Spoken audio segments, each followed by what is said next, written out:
Hey guys, Pat from the Resistance Broadcast here, letting you know this is a spoiler review. If you have not seen The Last Jedi, this is your final warning. Please turn away now. If you're listening to this broadcast, you're a part of the Resistance.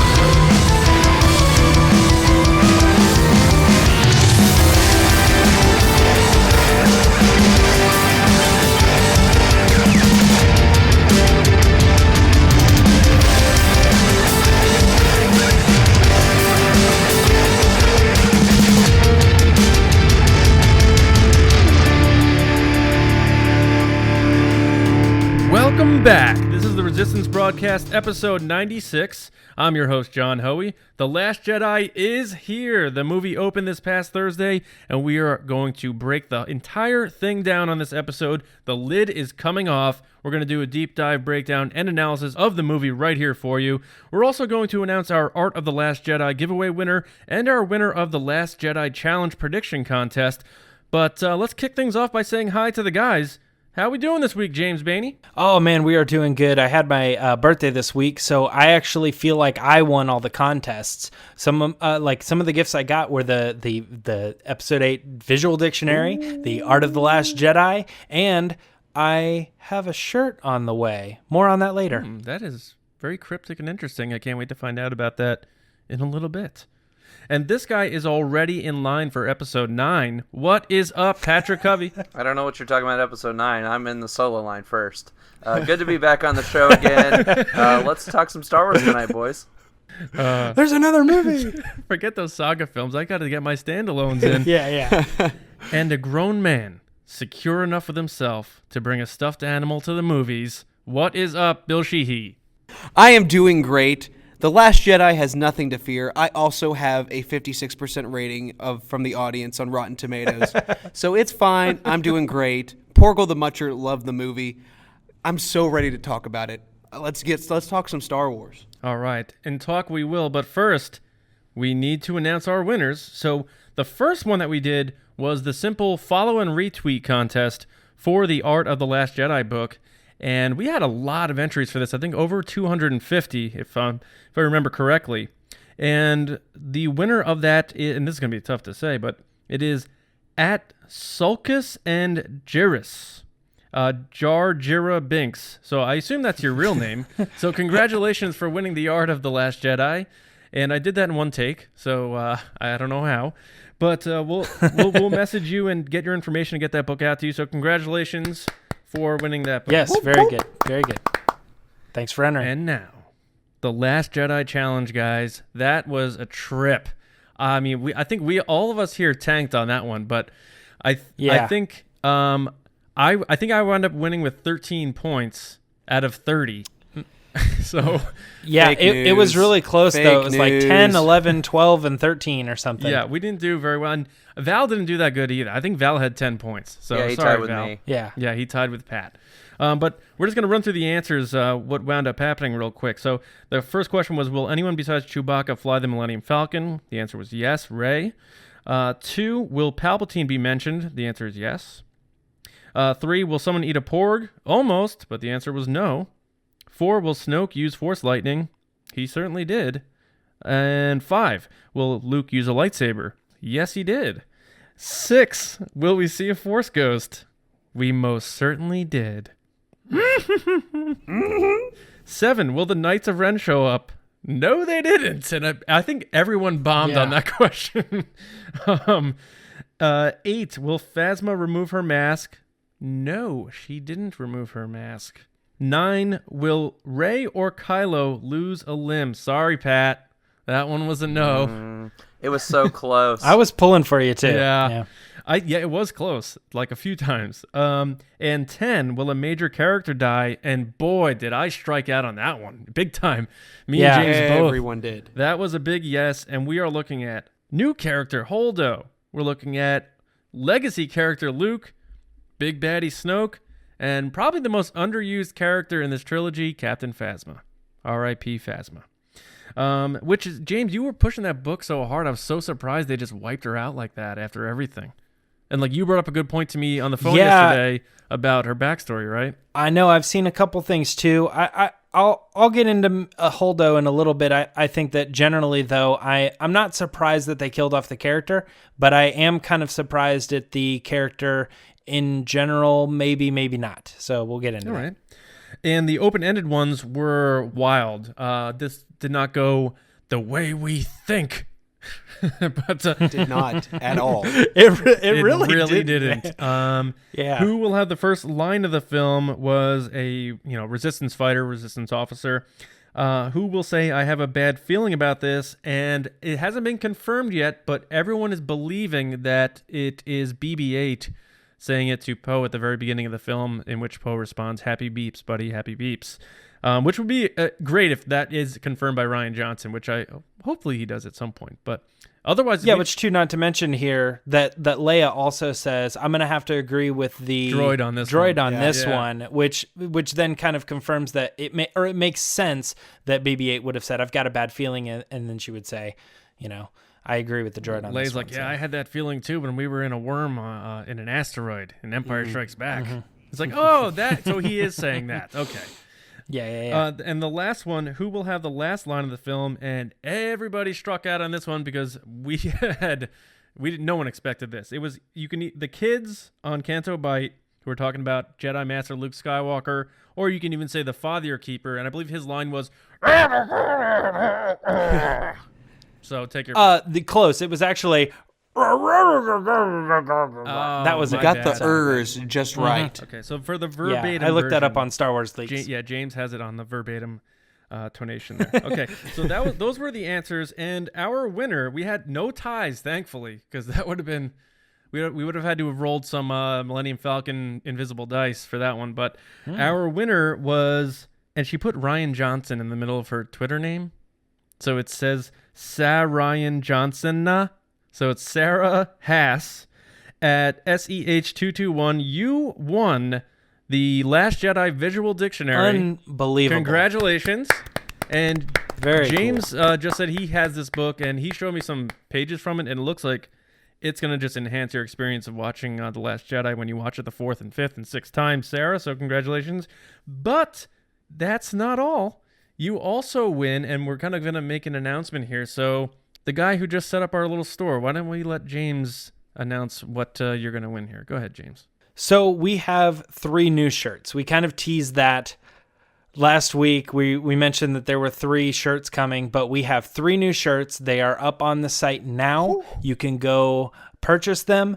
We have a Gary the Porg shirt, which is kind of a thing that's been going on around, pushing around. We're pushing that Porg's on the Millennium Falcon's name is Gary. In tribute to Carrie Fisher. In tribute to Carrie Fisher's Gary pet, Fisher. Gary. Gary Fisher. Right. It is a picture of a French bulldog in a Porg like Halloween outfit, if you will. It's adorable. Super cool. Yeah, you got to check it out. We have another one that is just a simple logo, the Resistance Broadcast logo. And we have a third shirt that is a Han Solo wearing headphones, but it's kind of like a cool design. He's got a couple different, it's multiple Han Solos, and it just says, the Resistance Broadcast, and it's got the Falcon flying across. And if I have it my way, we'll probably do some variants on the colors. So look forward to those in the future. And if you guys want to see some specific colors, you can reach out to us. But these are cool because you don't have to stick to the colors that are available as the default. There are many different colors, 27 in fact different colors that you can pick from. There are 9 different styles of apparel, so baseball tees, crew neck, hoodies, stuff like that. And they also have regular like everyday items such as like coffee mugs, phone cases, laptop cases, tote bags, pillows, things like that. So if you guys are even interested at all in the artwork and you want to support the Resistance Broadcast, this is the first and most specific way that you can help keep this podcast going.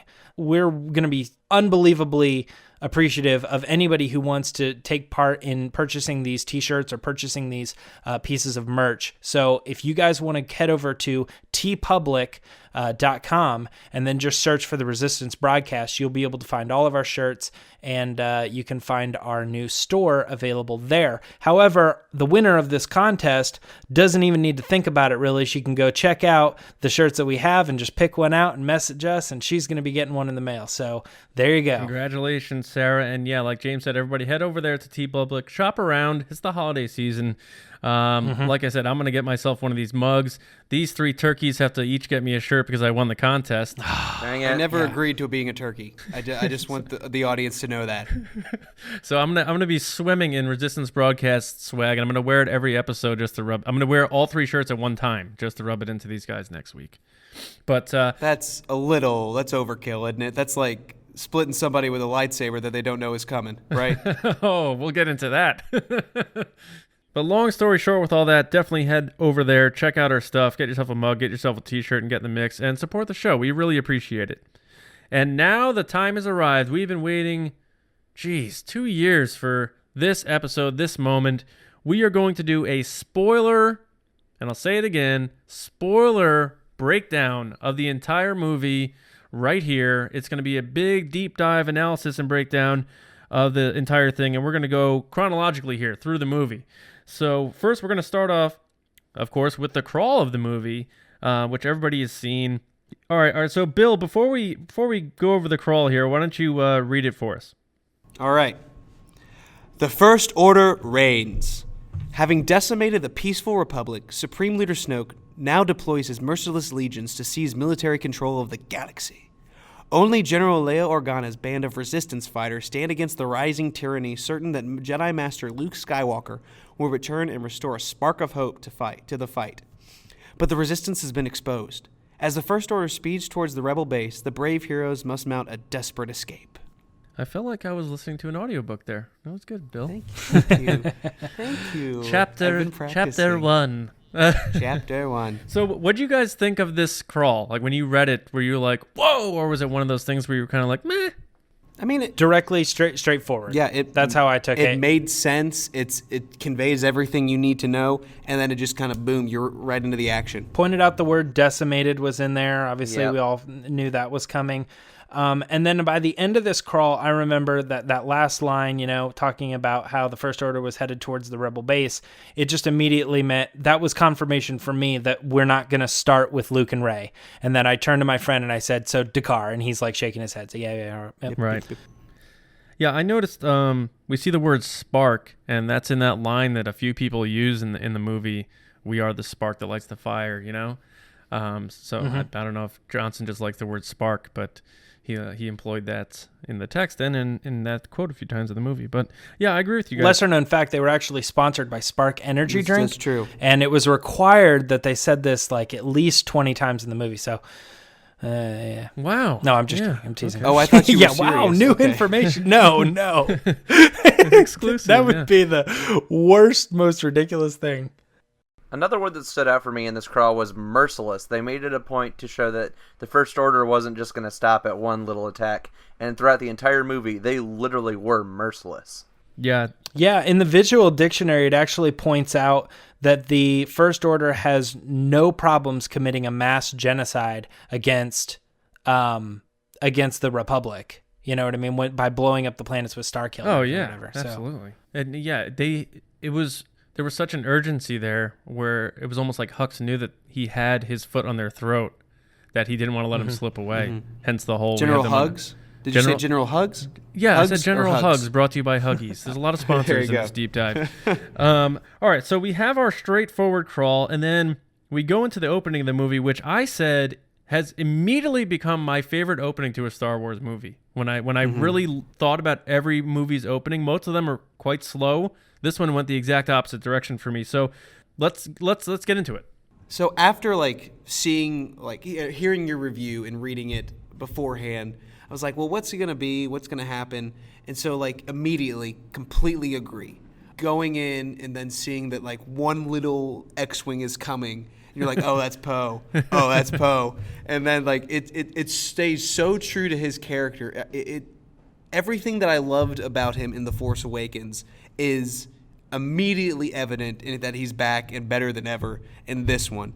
And it just, he's a hotshot pilot. I mean, he's kind of like, he may be a little bit more cocky and arrogant than Han or Luke ever. I mean, Luke wasn't really necessarily arrogant, but like, I think he's a little bit more cocky and sure of himself than Han, which is really saying something. And so going through that whole thing where he takes all the cannons out and you see that entire first sequence, I think it's a mini taste of the entire movie, because you get the laughs, you get the heart with Paige and all the bombers getting decimated. So in a lot of ways, that opening scene kind of shows everything that I think you're going to see in the film. So I think also too, going back, I agree with you, absolutely 100% agree with you. This whole like opening sequence was a short film in itself, you know, from the beginning, all the tension all the way through it, and then the resolution of being successful, and it goes on from there. But I mean, I think you can cut it off like right after they escape, and that's it's its own film. But I do want to throw a right at the beginning.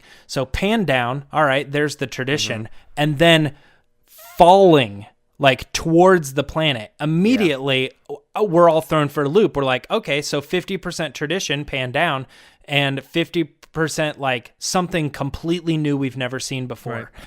Also, now another thing, the beginning of New Hope with the little flute coming in at the beginning, very reminiscent of A New Yes, Hope. yeah. So it's a theme throughout that I think we're going to talk about a lot is notes of familiarity, but also completely different strokes, different, just everything throughout the movie. And so it shows you something a little familiar, but then it takes you into a completely different direction. Yeah. Now, I'm going to throw this out there too. All right. So one of the first few lines of the movie is Hux and Poe having this banter back and forth. And we got some jokes at the beginning of Force Awakens, but it wasn't this heavy. And I think this also is going to be a common theme throughout this review is there was a lot of humor in this movie. Absolutely. And just as a general rule, so that we don't have to keep going over and over and over again, I'm going to say that 90% of this humor worked for me. But I don't always necessarily think that it was important, like it needed to be there, but the jokes never missed for me. Yeah. I laughed at all of them. Yeah, I felt... But at the same time, I thought they could have cut that joke and I wouldn't have missed it. Yeah, I mean, I didn't click with the Hux Poe thing the first time I saw it, but then the second time it was more familiar to me. Like the first time I saw it, it was like, can he hear me? Yeah. This is General Hux. And it's like, okay. It does put you in a weird seat. You're like, what? Is this Spaceballs? Is this a Yeah. comedy? Right. Like, I don't know what's going on right now. Right. Yeah. Well, and even like he was stalling, and that's his way of stalling. So Right. like, sure, like the stakes are high. I mean, obviously there's a lot's riding on this, but like this once again, it plays into Poe's character, him being very, very cocky and arrogant. Like if you actually went into this in an actual situation, 9 times out of 10 it's gonna fail. So like I feel like that shows like a little bit of who Poe is and continuous like his growth throughout the film, if that makes sense. Yeah, and let's talk about this before we move on too much in terms of the speculation that had been pointed out that, you know, but the first time we all saw the movie, we didn't hear, I have a bad feeling about this, and now people are starting to point to that maybe the first line said by BB-8 that Poe responded to with "Happy beeps, buddy, happy beeps" was indeed BB-8 saying, "I have a bad feeling about this," which I would love. If Rian Johnson confirms that, I am 100% down with that, because BB-8 was so good in this movie, and him having that line is perfect to me. I don't know what you guys think.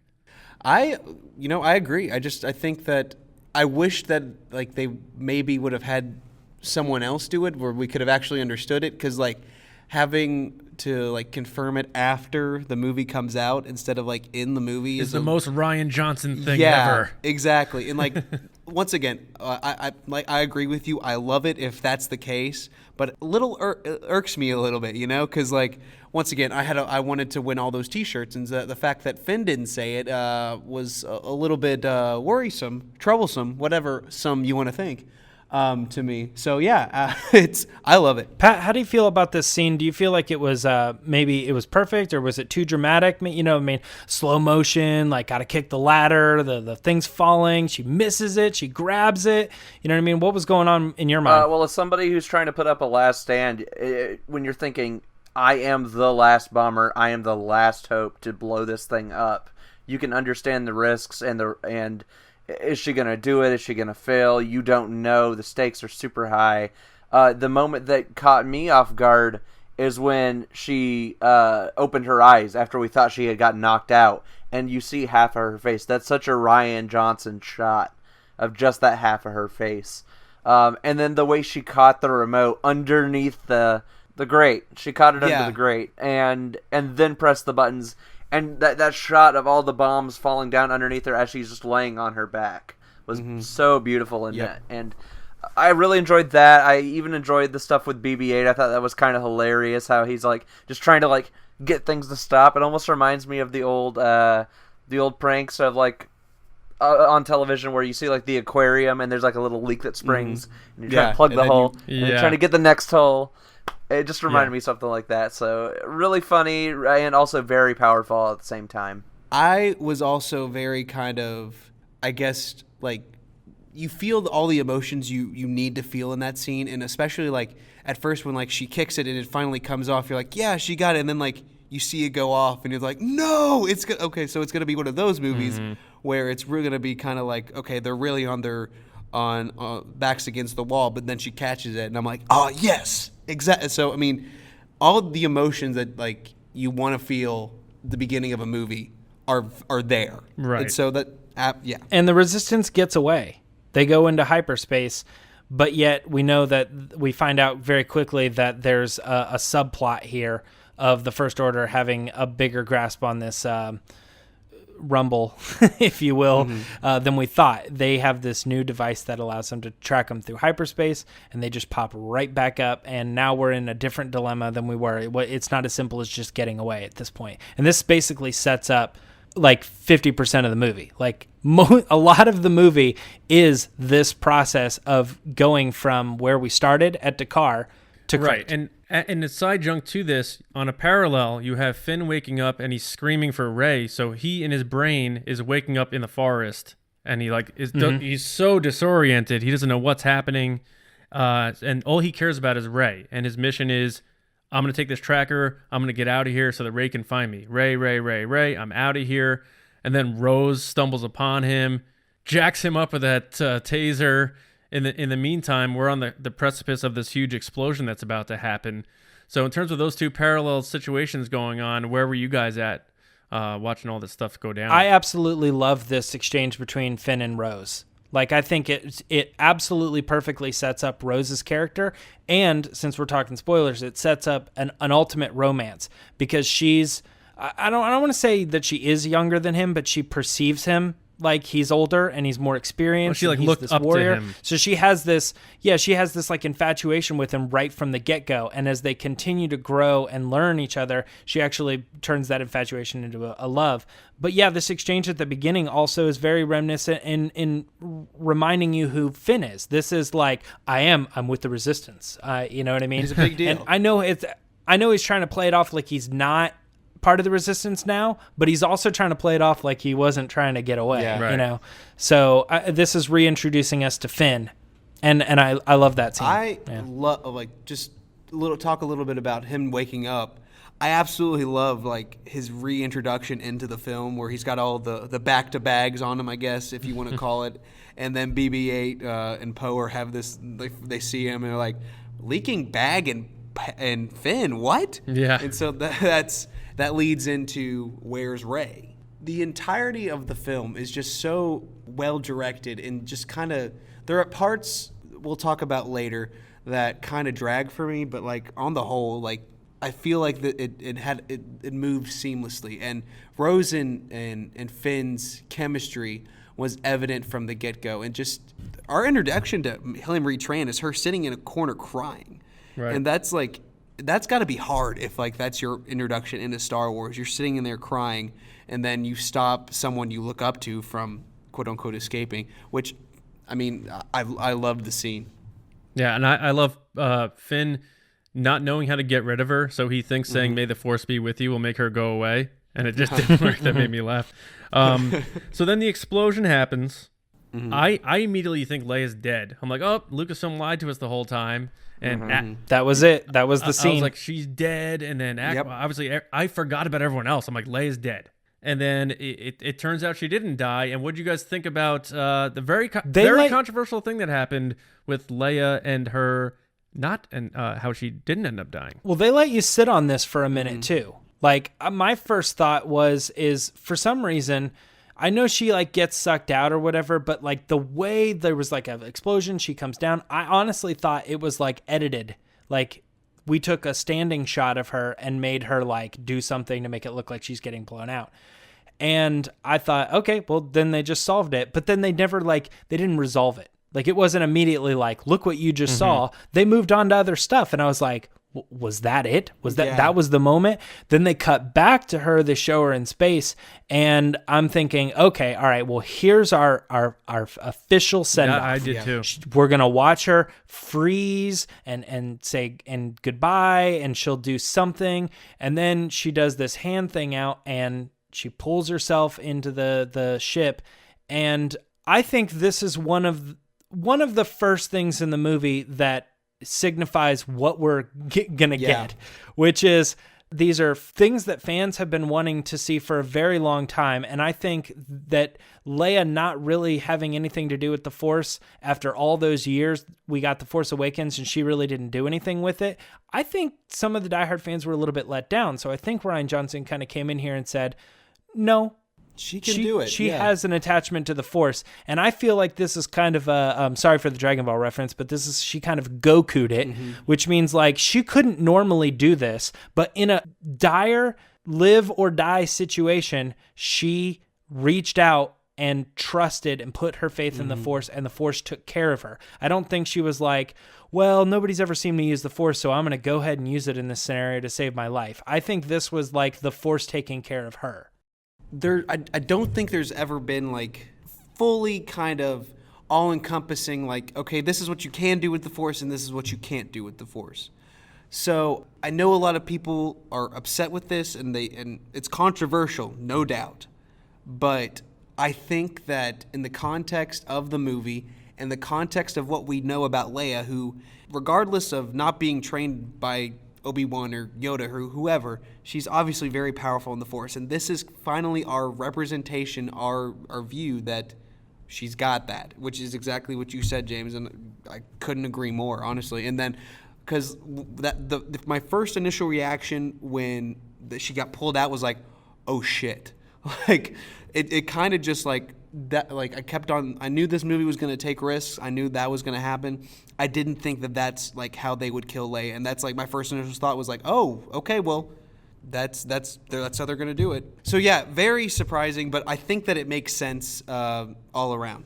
Yeah, I took it as that was her first time ever using the Force. She always had that ability to sense people and feel feelings, but I felt like in her moment where she was about to die, she knew that how important she was, and it took her to the next level. And she drew herself physically to the ship.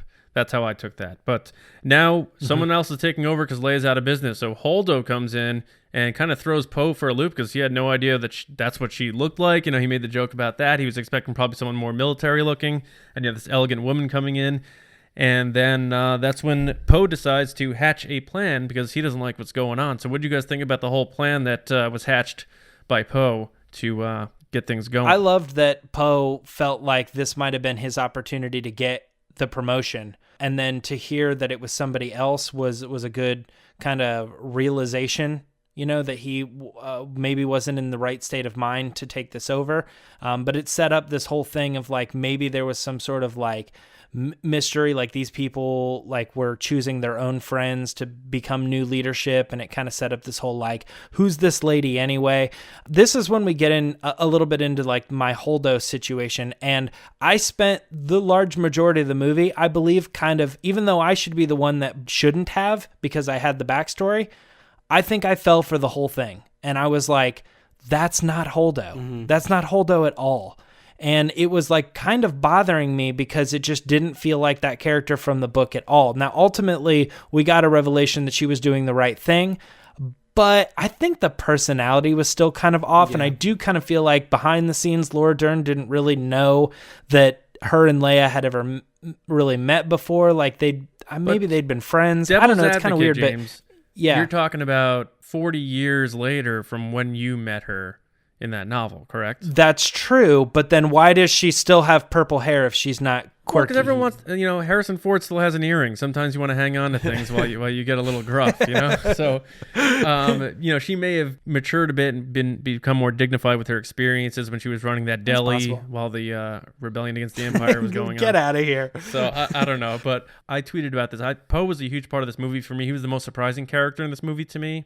Oscar Isaac took it to a new level, and I think he was my biggest pleasant surprise in this movie across the whole board. From the beginning of the movie with his physicality and the moves to his humor to his leadership, Oscar Isaac crushed it. So that was my takeaway from him launching into this, whatever you want to call it, behind the back planning and sort of thing. I like that. And all of Poe's story in this movie has been set up by the comics. If you're a reader of the Poe Dameron comic, we've been watching this come forward. Leia saying, "You're next. You're next. I'm setting you up. I'm teaching you lessons." That's the Poe Dameron comic in a nutshell. So it was really cool to get some payoff in this movie to be like, yes, this is the resolution we've been waiting for. But the caveat to that whole situation is he went against Leia at the very beginning of the movie when she said, "Come back to the ship." He didn't listen. Yep. And so in that moment, he has to pay for that. And so at that moment, his chance is stripped away and he gets a demotion instead of a promotion. And that really shows. And that's his arc. That's good. That means that he didn't learn all of his lessons in the comic off screen, and then he comes into this and he's perfect.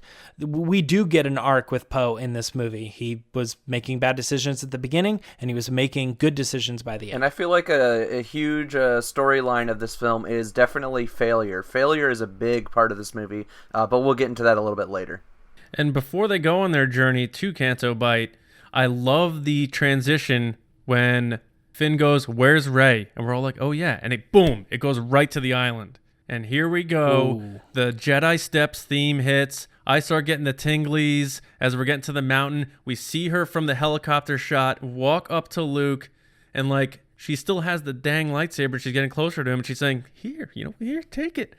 I know what my reaction was. What was your guys' reaction to what Luke did when she handed him the lightsaber? It made sense to me, honestly. I know people have been saying it's a little bit comedic or whatever, but no. I mean, everything that we knew about Luke Skywalker going into this movie is that he had wanted no part to do or anything to do with the Jedi, anything like that.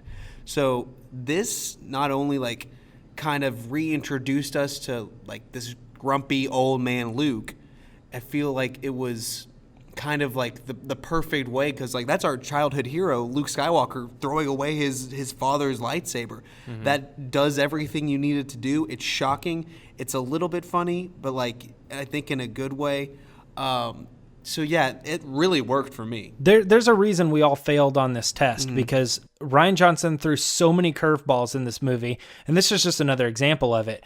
Nobody would have expected, nobody could have even possibly imagined that moment when she hands him the lightsaber, he's going to hold it in his hand, and who could predict, oh, he's just going to throw it over his shoulder over the cliff without saying anything and walk away. I actually read some stuff on Twitter, so there were people out there saying that before the movie.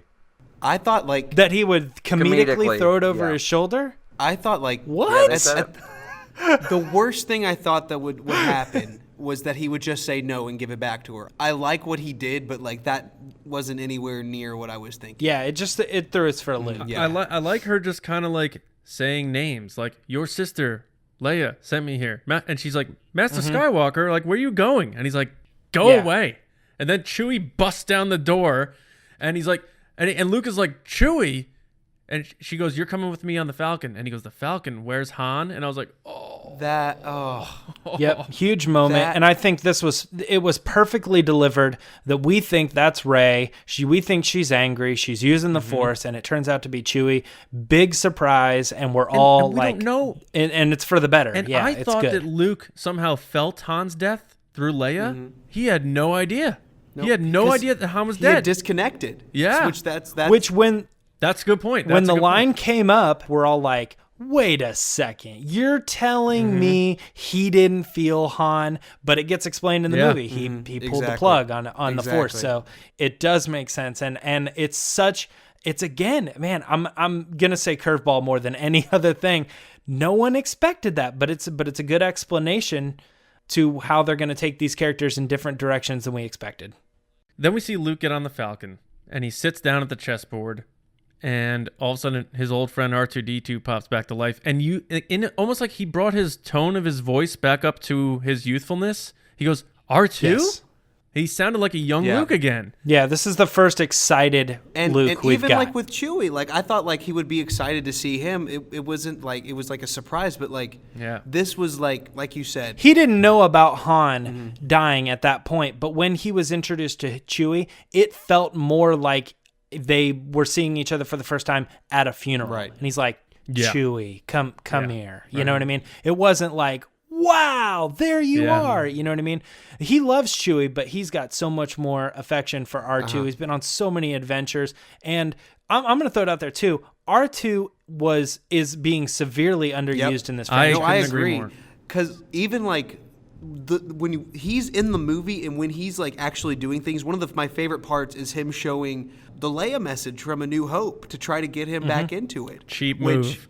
It's a cheap move, but like it's really effective. Like because like you feel that you feel that like that's what got him into it to begin with. So what would make sense than to get him back, but see that message again.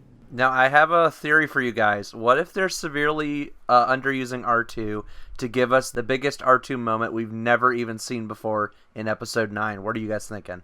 Well, what is that moment in your eyes? We don't know. Yeah. There's no way to tell now. I don't think so. But I do like... I can't even think that far, dude. I mean, that's... Yeah, Let's I focus think on like the it- now. Yeah. Yeah, they can't be setting up R2 for some like the first one's Harrison's movie, the second one is Mark I don't Hamill, think- The third and the one third is one's R2. gonna be R2-D2. R2-D2. R2's not a main So- focal point, but I do like his naivety in terms of like Luke's like, you just don't understand R2. Like, I can't go back. And R2's like, why not? And let me show you this old video. Remember when you were happy and ambitious? And he's like, Luke's like, damn it. And that's when he agrees to train Rey.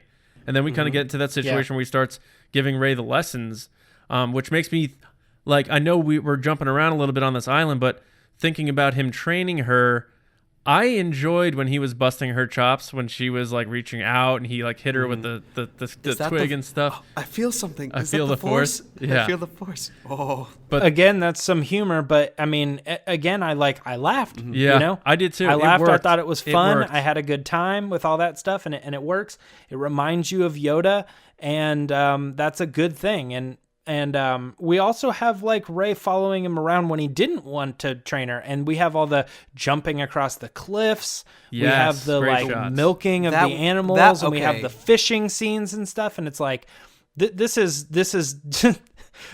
not what anybody expected, but it's good. that was the It's- most unpleasant scene to me in Star Wars ever. And like just like even like Jar Jar, like it pales anything compared to that because you look and you realize like wait he's gonna heal somebody. No, he's milking it because he wants the damn milk. Like, yeah, he's thirsty, man. You can't drink that seawater. Speaking of the seawater, did you guys see that sea monster cameo? Yeah, that was pretty cool. a little Nessie for you. Yeah, the little things like that like really filled the scenery in Octo. And speaking of which, I shockingly really took to the caretakers. I love them. They were like I put in my review, they reminded me of the old knight at the end of Indiana Jones and the Last Crusade. Like they were just focused on their duty and doing their job, and it kept getting messed up for them. And I laughed when Rey knocks the rock over, and they just look up like, "Are you kidding me?" They did, and they used that gag the perfect amount. Like they didn't, because that could have gotten old really quickly. Same with the porgs too, man. Yep. They use the porgs perfectly. Perfect amount. Yep. Perfect amount. I think they used the porgs one time too many, and that was the it hit the window.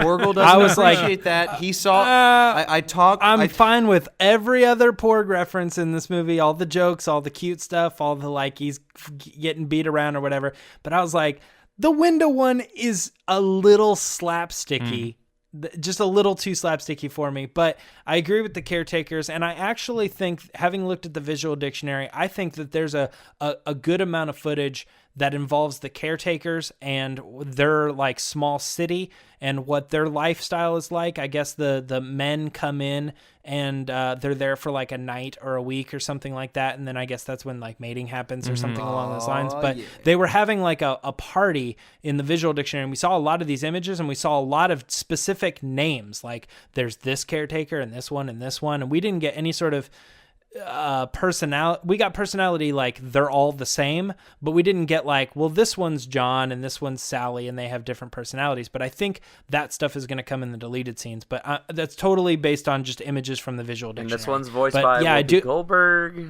Yeah. Yeah, this one. Yeah. Jim Carrey and Whoopi Goldberg back in. Now, one thing we haven't talked about on this island, which is huge, is the departure in terms of talking through the Force, where we have Kylo Ren and Rey talking to each other back and forth at different points while they're on the island, while Luke's not there. How'd you guys absorb that new look into using the Force? See, I don't really take it as a new look. James, yeah. All right. Yeah, I agree. I think that, once again, talking about what we did with Leia earlier, I think he's kind of pushing the boundaries of the Force a little bit. We've never really had any kind of... I mean, we've had kind of interactions in the Force. I mean, obviously Vader and Luke talking to each other, but we haven't had anything nearly as intimate or seeing exactly what you're seeing. That's kind of like walkie-talkie. Like he had the water on his hand. It was like physical. Yeah, exactly. Okay, I will give you that there's some like projectionist or like elemental things happening, but for the most part, there was a little bit of setup like, I can see what you can see. You can you see what I can see? And there was some weird balance there, but that is basically the same relationship we got with any of these situations. If Luke reached out to Leia in Empire and she goes, "Oh, I hear him," and then she goes, "Can you see what I see?" You know, like they could have had that conversation. I think that this like communication, the only thing that I would say was different is that I think they could see each other, but not their surroundings. It's like cloudy around them. So you just see them, and then it's like kind of murky around them in a sense. I actually that's a I don't know, a different thing. I guess the way I saw it is that Rey saw Kylo standing on the island, and Kylo saw Rey standing on the ship. Now, what is your guys' take on how they delivered the story about Luke and Kylo Ren? Because they both had their certain point of views, being Luke and Kylo Ren. I knew that Luke wasn't attacking Ben. I was like, Ben's point of view is obviously not right. So let's see the real one. And then when I saw that Luke almost kind of thought about it and he ignited his lightsaber, and then Ben freaked out on him, but he was so full of evil, would it have changed anything if Luke didn't ignite his lightsaber? I don't think so. I do. I think that things could have been a lot different if only Luke maybe didn't ignite his lightsaber, or maybe he did ignite his lightsaber and Ben didn't wake up and he turns it off and he walks away. So you're saying if Bill won our prediction contest, then Ben wouldn't have turned to the dark side if Luke didn't ignite the lightsaber. I mean, that's, from a certain point of view, yeah, it's definitely a possibility. Sorry, go ahead. Sorry. This whole scene, though, to me felt very, like, I don't know what it was, but it felt differently shot. It almost kind of felt like they were going out on a different visual style for the filming of these like dreamlike sequences. It almost, I don't want to say Zack Snyder 300, but I see it. For whatever reason, I thought these images look like an expanded universe novel cover. That's kind of interesting. And I don't disagree with that. I feel like I definitely see why you would think that, like, there does seem to be like a visual kind of difference between what we're seeing in The Last Jedi and what we're seeing in the flashbacks, but I think that's just because like it's a flashback, because like even like in the Force back in the Force Awakens, it wasn't really the same. There were different kind of visuals, different kind of. I think it was very similar to that. I think that the like editing there was different. Like it felt more like Inception or something like that, but it didn't feel like the contrast was different or the saturation of color was different. And I definitely got that impression when I saw these scenes with Luke and Ben. I wish we got a better look at Ben's hilt. I was curious to see if it's anything. Honestly, yeah, me too. Because we saw his lightsaber, but it was covered by his hand and covered by stuff that we didn't really get to see. Like, is it Skywalker inspired? Does it look like Kylo Ren's hilt? Like, I saw a lot of silver there, but I wish just from maybe it's we'll see it later or something, but just from the lightsaber nerd aspect, I was like, oh, I want to see that lightsaber. Is there anything in the visual dictionary that shows that at all, James, that you've seen? Or Oh, not that I've seen, but I wouldn't be surprised if it was there. I do want to point out too that there was apparently this is confirmation there were 12 students. He said a dozen, yeah. Yeah, he said there were 12 students and one for every parsec. It looked that's true. Looked to me like there were more than 5 bodies there. So if let's say there were 5 bodies there, then we have 6 students plus Kylo that left, which would be the Knights of Ren. But I think there were more than 5 bodies. So that kind of either, if there is in fact there, that confirms that some of the Knights of Ren might not be Force sensitive. But if it is in fact that there were 12 students and 6 of them including Kylo, or 6 of them not including Kylo left, I think that the Knights of Ren then are Force sensitive. And I never felt or thought that, but it felt to me they were telling us that. They were saying there were 12 students, some of them left with Kylo, and they killed the rest. Yeah. And I'm like, well, if Luke's got 12 students, then they're all Force sensitive. I almost feel like this was part of Kylo's plan all along, and he may have told the Knights of Ren, like, I'm going to get past Snoke, you guys wait in the wings, and then when I take over, I'm going to bring you guys in, and we're going to do this thing my way. Maybe that's why we didn't see them in Episode 8. And we're going to see them in 9, and hopefully they don't get turned to tomato sauce like the guards did. Yep. Yeah. No Knights of Ren. No Knights of Ren I know, in it's this very movie. strange. Very strange. What the heck, man? I was so pumped on them being in 7. And then I'm like, all right, okay, I get it. They didn't. It's like Luke. They didn't give it to us, but we're getting it at 8, and they didn't even show up at all. But also, to throw it out there, I think this confirms that they're not the acolytes of the Beyond for all the aftermath. Yeah, I people. agree. Like, so I think that kind of confirms that too. But let's move on from these scenes. So Rey leaves because of what happened, and Luke refuses to join her, and she goes, "Well, Ben's our only hope now." So she's like, she's getting crazy. So she takes off with Chewie, and Luke has a reunion, which is one of my favorite scenes in the entire movie. Yoda came back. It is my favorite. Did somebody call that? Like, did somebody predict that, or am I making that up? Is this crazy? Like, what? I think you, yeah, Bill, I think you might have gotten that one. I did. I think it was me. For a squirrel, you are quite blind, sir. Thank you. I appreciate that. So Still Bill, got the nut. you did nail that there was going to be Force ghosts. I mentioned that if there was one, it's going to be Yoda. That's true. But this was, like, I think my favorite scene of the movie. I was completely on the edge of my seat. Like, every single sentence I kept replaying in my head. I can't believe this is happening. I cannot believe that this is happening right now. He looks amazing. Like, his first scene is like CG, but then later he's a puppet, I guess. I've only seen it once, but it's kind of a mix of the two. It's so well done. And not only Snoke, but we have Yoda using Force lightning now too. Is it thunder or lightning? I can't tell. I'll give you a hint. Thunder is the sound that comes with lightning. Anyways, real quick, I just want to ask you guys, just in terms of that moment in the movie, when they pan the camera over from the side view and you see the ears and the head, did your guys' audiences go nuts? Mm-hmm. Yeah. At the premiere, it's hard to say. At the premiere, but I think we got some At gasps. the premiere, like, people went crazy. Like, the kid from Stranger Things went nuts. Like, I heard Dustin go absolutely crazy. Oh, nice. Millie Bobby Brown, you mean? No, she wasn't there. I guess she really did. She got turned off by Star Wars a few months ago for some reason. I don't know what happened. Weird. It must have been some guy in really weird. But I can't believe that the conspiracy theorists were right that scene of Rey with the lightsaber was reversed. Mm-hmm. Yep. Yeah.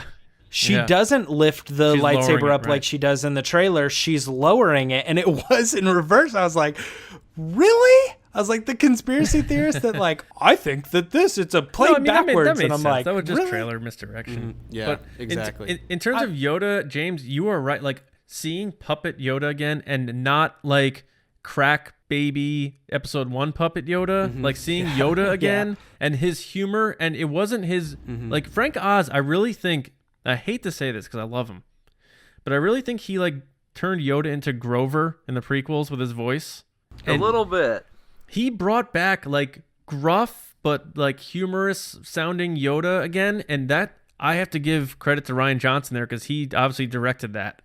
And I can't find anything wrong with this scene. I can't either. Every line, it was and perfection. Can we talk about, in let's my talk eyes. about the books then, because if Rey took those books as we're expecting she did, and Yoda knew that, when he burned the tree as Luke's trying to like do it himself or like second guess himself, and he laughs and he like moves his feet up and down, he's busting Luke's chops so bad. It is so classic Empire Strikes Back, Luke and Yoda. It warmed my heart more than anything I've seen in Star Wars in a long time. The scene was perfection. Oh, God. And they could have bombed that scene. That could have been so bad. We really debated this. Me and John, I talked to him after this, and he had this idea that Luke removed the books or gave them to Rey and then whatever. And we went back and forth on this. And this is, if you don't know this and you're listening to the podcast, there is a scene at the end of the movie with Rey opening up a drawer, putting the books in the drawer, and so she removed the books, took them on her own, and Luke didn't know that. So he goes to burn down the tree, burn down the library, if you will, and Yoda teaches him a lesson by doing it for him. But Luke's under the impression the entire time, the rest of the movie, I'm assuming, that they were gone. And Yoda even says, the girl possesses all the information she needs, aka she has the books and Yoda knows it. Like, he's such a ball breaker. I love it. And then apparently Jeff Lowe pointed this out to me, and whether he's lying or not, I don't know, Jeff. But he said in his first viewing, he saw when Rey was about to get in the thing that shoots you out of the Falcon, whatever you call that, the escape pod thing. Yeah, escape pod. He saw her close that drawer to like confirm that she put the books in there herself, and it wasn't Luke or Yoda. So that's a second or third watching to see if we unless you're that. Jeff Lowe from Lights Camera Pod and you saw it on your first viewing, and you're which just he was at the premiere super buttered. Also, hit us up on Twitter right now if you can confirm that you saw that scene as well. Absolutely. So we have Rey taking off. That great scene with Yoda. We have Rey taking off. Do we want to talk about the Snoke throne room scene now, or do we want to talk about Holdo being in charge in the Canto Bight mission? Let's hold off on the Snoke, man, because we got a lot to talk about. Can we agree that we can quickly move through Canto Bight the way they quickly move through Canto Bight? Yeah, sure, let's go for it. All right, so Pat, I know you're a huge Canto Bight guy. You're a big degenerate gambler. So tell me about your experience watching Canto Bight in this movie. Well, little known fact, I always lose when I bet. And my dad pointed this out because my dad's huge into like cinematography and whatnot. That shot where they go over all the tables, that thing had to be on some sort of like overhead rig or wire of some kind, because that shot goes on forever through that crowd of people. It is one of the best scenes I've ever seen visually in a crowd shot, where you're going through, you feel intimately close to all these people, like you're walking through a crowded gambling hall at Vegas or Atlantic City. It is something to behold. I will say this. On the whole, I didn't really necessarily I enjoyed like the whole thing, but it's not my favorite sequence in the movie. It's my least favorite scene or sequence in the movie. But the music when they go into the casino, I thought people have been complaining, it feels too earthy, it doesn't feel Star Warsy.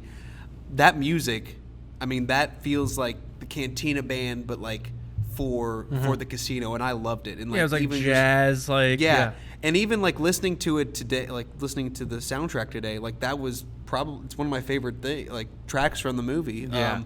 Even we'll talk about the soundtrack a little bit later. The soundtrack is excellent, by the way. I'm gonna try to blow through this Canto Bight thing as fast as I can. The Maz Kanata scene was a waste, and it was kind of weird. I think everybody feels like it was a little bit from Battlefront. I also just didn't like the fact that she gives them the mission like it's an RPG. Like, oh, you have to go to the place to get the MacGuffin, and it's the only way that you could do this. And I felt like the ship's being chased by the First Order. We're wasting a lot of time, like going to Canto Bight to try to fight. Like, is there no other solution? Nope. There's only one solution out there. You have to find this guy with this thing, and there's no other way that anybody in the entire galaxy could possibly do it, except for this other random dude who happens to be in prison, in the cell with you. What are the odds? So we get DJ, and I like DJ a lot. Like I liked his character. I didn't like the stutter at first, and then it grew on me, and I thought, this is this character. It's really cool. I don't know why that it never dawned on me that the "don't join" on his hat. I knew it said "don't join." I read Arabesh, and it never occurred to me that that's the D and the J. I don't know. Yeah, he says, "Live free, don't join." That's the D and the J in DJ. So we got that. This guy is cool. I like him. I think his interactions with stealing or asking for the pendant from Rose was great. It set up this certain character. We later find out that he needed it for another reason, and maybe he's not as bad. I think that ultimately his revelation down the line is that I think we're gonna get him in future. Maybe not 9, but we're going to see him in the future. I think he's coming back because I think he's going to join a side. And I think that's going to be a revelation for his character. As far as the rest of the Canto Bight stuff, I'm just going to throw it out there really quick. I was spoiled by one of the TV spot trailers of seeing all the fathers come through the thing. So the whole scene, I'm like, well, I know they're going to get in trouble. I know how they're going to escape. I know this whole thing, this subplot with Rose and how she feels like she doesn't like these people and she wishes she could destroy the whole town. I already know how it's going to happen. Thank you, TV spots, for ruining that for me. And overall, like, I'm not mad at this scene. I just felt like it was added to be added, for length. But I'm glad that it's there. That's more Star Wars. So that's my Canto Bight rundown. I agree about Canto Bight itself, but seeing the final scene in the movie made me realize why that scene existed. First of all, DJ stinks. So you're wrong, James. Like that. Okay. Like are you kidding me? Like, that guy stunk. Like, I love Benicio del Toro. I love Usual Suspects. I thought that character was so pointless. Like, his whole purpose was to show that Rose can trust someone for the greater good. Like, all right, here, take my family heirloom if it helps us all. I get it. Great, Rose. Thanks. But the kids and the fathers, like, that whole thing obviously played way more important because it shows the end of the movie that this kid is force sensitive and that the rebellion is everywhere, that Symbol's huge, that anyone's force sensitive, even the little stable boys. So I think that's the reason that scene existed, is to introduce us to those kids, them seeing the ring, him getting the ring, way more than I expected. I liked the scenery. It was fun. Like Bill was saying, the music was cool. They're popping the champagne. They don't give a shit about anybody. And that little drunk character who was putting coins in BB-8 and he used them as little weapons later was a fun little add-on. But ultimately, I'm kind of with you, James, that it's a filler scene in general. But for some reason, it's important because those kids were there and those kids ended the movie. So that's why I'm torn with Canto Bight. Now, question for you guys. Do you really think that kid is force sensitive, or that just the fact that they encountered Rose and that maybe they have a second chance at life? Maybe it's more of a thing of, maybe even though I'm not somebody now, maybe I too can join the resistance. Maybe I'm not just I don't have to be force sensitive. I mean, pulled the broom towards him with the force. Yeah, exactly. And I think that there's too many similarities between Luke looking at the twin suns on Tatooine and this kid using the force with the broom and looking off with the resistance ring and looking out into the stars. That he's not. I mean, I don't know if this is going to be a major plot point in a future movie. But let's go back to him at the end, I guess. Yeah, I agree. Let's continue. So I think we can talk about the whole infiltration with Phasma thing, but I guess we can lump that in later. But I think it's time that we talk about the big scene. Yeah. And this is Rey showing up at the Supremacy and getting handcuffed and in the elevator, going to see Snoke in such a beautiful set. That throne room with that blood red, so wide, so open. I love this whole damn scene. So, who wants to kick this thing off? Well, first of all, let's start at the elevator. That was literally a shot-for-shot parallel of Vader taking Luke to the Emperor. And Right that behind was him, yeah. so beautiful. That made me so happy. And then when you get in there and Kylo is playing that role just like Vader did, where he kneels down, he's there for the Emperor. In this case, it's Snoke. But Snoke has a few tricks up his sleeves we didn't see coming. And James, I'll let you take this one regarding the surprises we got. Yeah, I don't necessarily know if Kylo had made up his mind at this point, because I think Snoke revealing some things when he's on the ground about how he was the person who manipulated this communication between the two. I think that is supposed to be the moment that he realizes he wants to do something about this. He feels like he's been played by Snoke too many times, but I think there's a hint of it, or a possibility that he was maybe even thinking about this when they're in the elevator. He says, I have no doubt that when the time comes, you'll join me. And we get that, like, she'll turn, but it may be a setup for him saying, like, I'm going to turn and you'll join me. Does that kind of make sense? A little bit. But I don't know if he's necessarily made that decision yet. I have one theory, and it's going to be, I think, maybe solidified. I want to see if this happens. When the novelization comes out next year, I want to find out if at that moment he starts to think about Han's last words of, once Snoke gets what he wants, he'll crush you. Yeah. Yeah. So and that's very possible. We got to this scene. I mean, it was great. It was what we expected because of the trailers. You know, he's pulling him in. You know what? Before we even go into this, we haven't even talked about Snoke. Yeah. I mean, Bill, what are your thoughts on just this character, the way he looks, the way he acts? The dude is absolutely menacing. Props to Andy Serkis, because like every single scene that he's in this film, whether it be in hologram form or whether he's scolding Kylo or doing whatever with the Force, you feel the power and you feel the Force that he's using against Kylo and Hux. That first scene with Hux is a little bit terrifying, honestly, because like even like we've seen it before, like using the Force throughout. Cat and mouse. Exactly. He just like completely and totally like It reminded me of embarrasses like him in front Freddy of him. Krueger when he would drag people up the wall, like just scary. Like all of a sudden, Yeah, boom. exactly.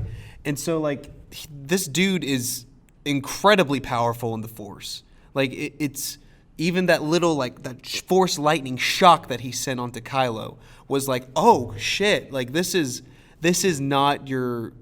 I felt like he may have been a little bit more powerful than Palpatine, and I know that he said that, and I thought that would be kind of hyperbole, but like, man, he was just toying around with Rey and Kylo the entire time. I think Andy Serkis was at a loss. He's like, what do I even say about this guy?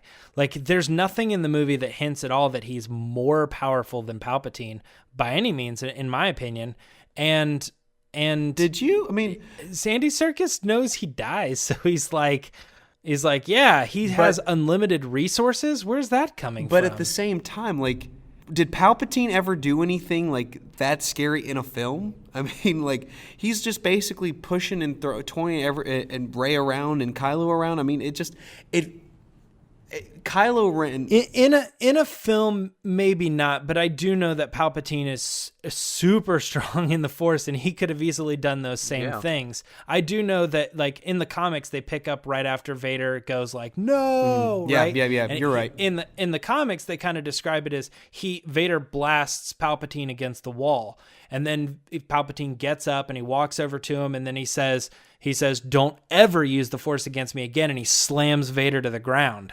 So it's like, I know that he does things like that. It's just that it's not in a film, and you're right on that. Also, Palpatine, I think we've talked about this before in the differences between Snoke and Palpatine. Palpatine was way more cerebral. He liked getting inside people's heads, not even with the Force, with his words. He liked making people make the first move to make their mistake, like telling Luke, "You want this? I'm unarmed. Strike me down."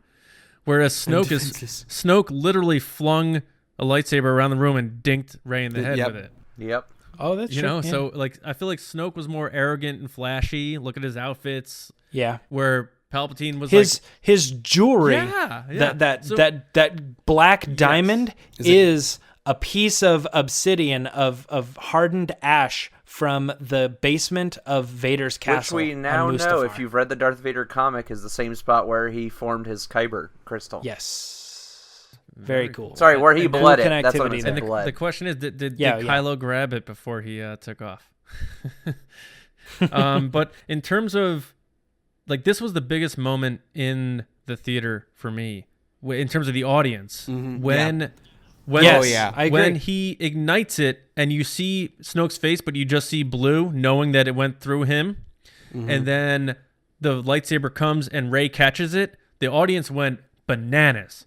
Absolutely crazy. And then there's like this slow motion, like perfect symmetry of these characters, both doing their different styles and techniques to take on the Praetorian as they get closer. And it's like slow motion, all these crazy moves. It's like things, a type of fighting style I don't feel like we got from The Force Awakens, but it's just new to Star Wars in general. I mean, I was completely blown away by like how well they did this scene. And at times I thought, well, these Praetorian guards are supposed to be really great. Maybe they're cannon fodder, but I actually think they really took their time to be like, okay, I killed that one. On to the next one, focus on him, finish him off, you know what I mean? Yeah. And even some of these Praetorians were able to get the best of Kylo. Yes, yeah. You know what I mean? They got the best of Rey. Kylo kind of saved Rey. They got the best of Kylo, and Rey threw pulled the lightsaber, and then everyone in the crowd goes was like, to his head. Oh! Big cheer. Yeah. Right through the eye. And so Snoke's in like 4 pieces now, and we have the opportunity to call off the strike that has happened. We'd actually didn't mention that, and it's very brief, but it turns out that Poe did figure out what Holdo's plan was. He kind of got mad there at first. Everybody's seen the movie. I think this, we all kind of expected this to happen. There was the mutiny and all this other stuff, but the ships are on their way. Leia came back. She was revived, and the ships are on their way. But going back to the throne room now, Rey was trying to get them to stop, and Kylo disagreed. He was, again, at another huge come-to-Jesus moment. He has this opportunity to help Rey, even after what happened, and we're split again. He's thinking about That's going when rogue. we find out that he had no intention of going back to the light. It was all about him wanting the respect that he thought he deserved as a dark side user. He didn't get it from Snoke. He had enough, and now it's his time to write the story. Like, it hurt to see the Skywalker lightsaber get obliterated in 2 pieces. Yeah. But Did anybody think that it was going to get purified to white? no, I thought that No? was too deep cut. I really did. Yeah. Well, Ryan Johnson hinted at there being a new Hugh in this what I was movie, gonna and say, we yeah. never Well, saw Hugh it. Jackman. So Hugh when Jackman I was, actually played the He Father did, Keeper. yeah. So he did. sorry. but no, when this was happening, I thought, oh man, this is maybe balance or something. Like they're fighting over this lightsaber right now, and it explodes. And I thought, well, my first thought was the lightsaber wasn't going to get destroyed. That felt weird to me. So my impression was that they were going to purify this, but I guess they didn't. It just blew up. So I don't know what we're the story gonna with have that lightsaber John's in the gonna future have is to going buy to be. another Force FX lightsaber. Yeah, good that's thing I not- didn't buy that Skywalker There you one. go. Yeah. Because then you would have to make it explode with dynamite. Now, before we move on from, I thought Hux was great in this movie. Yes. I did too. When he was yes. gonna grab his blaster to shoot Kylo Ren, and Kylo Ren wakes up, that's one of the funniest parts of the movie. He puts his blaster back aside, and he's like, "What happened?" And I actually miss this too. Okay, he's Kylo Ren's walking away. He turns around and he grabs him by the neck, and Hux says, "All hail the Supreme Leader." I don't know why I'm so dense, but I missed that as the announcement of Kylo has Yes, become the right. Supreme Leader. Me too. And I freaked out later when he's in the ATM-6 or the command shuttle or whatever, and he refers to him as Supreme Leader Kylo Ren, and I turned to my friend and I'm like, "Oh, he's the Supreme Leader." Oh wait, Yeah, that happened. Like yeah. clicked in my head. I was like, that already happened. That was earlier. That's was what like, that scene was. Long live the Supreme Leader. I guess that's a death thing. But yeah, go ahead, Pat. And can we talk about how unnecessary with little kids in that theater? The first shot of where Hux comes into that room is like a close-up of dead Snoke going, That Yeah. That I was didn't like so that shot. grotesque. And it was, like, that could have stayed gurgling. out of the movie. Yeah. It was And kind then- of corny. And if you looked at the throne, like during the fight with Ren and Rey, you could see his bottom half and his hand still on the throne. Ugh. I And understand, Pat, though, so that the risks you're taking in that scenario, and considering why you had to kill Snoke, but you didn't have to show that close up. We've got Tomato sauce confirmed, Pat. Tomato sauce confirmed. Yep. We've got two things here, and I'm going to uncover one thing in a little bit, but I do want to touch on. So Snoke's a bust, basically.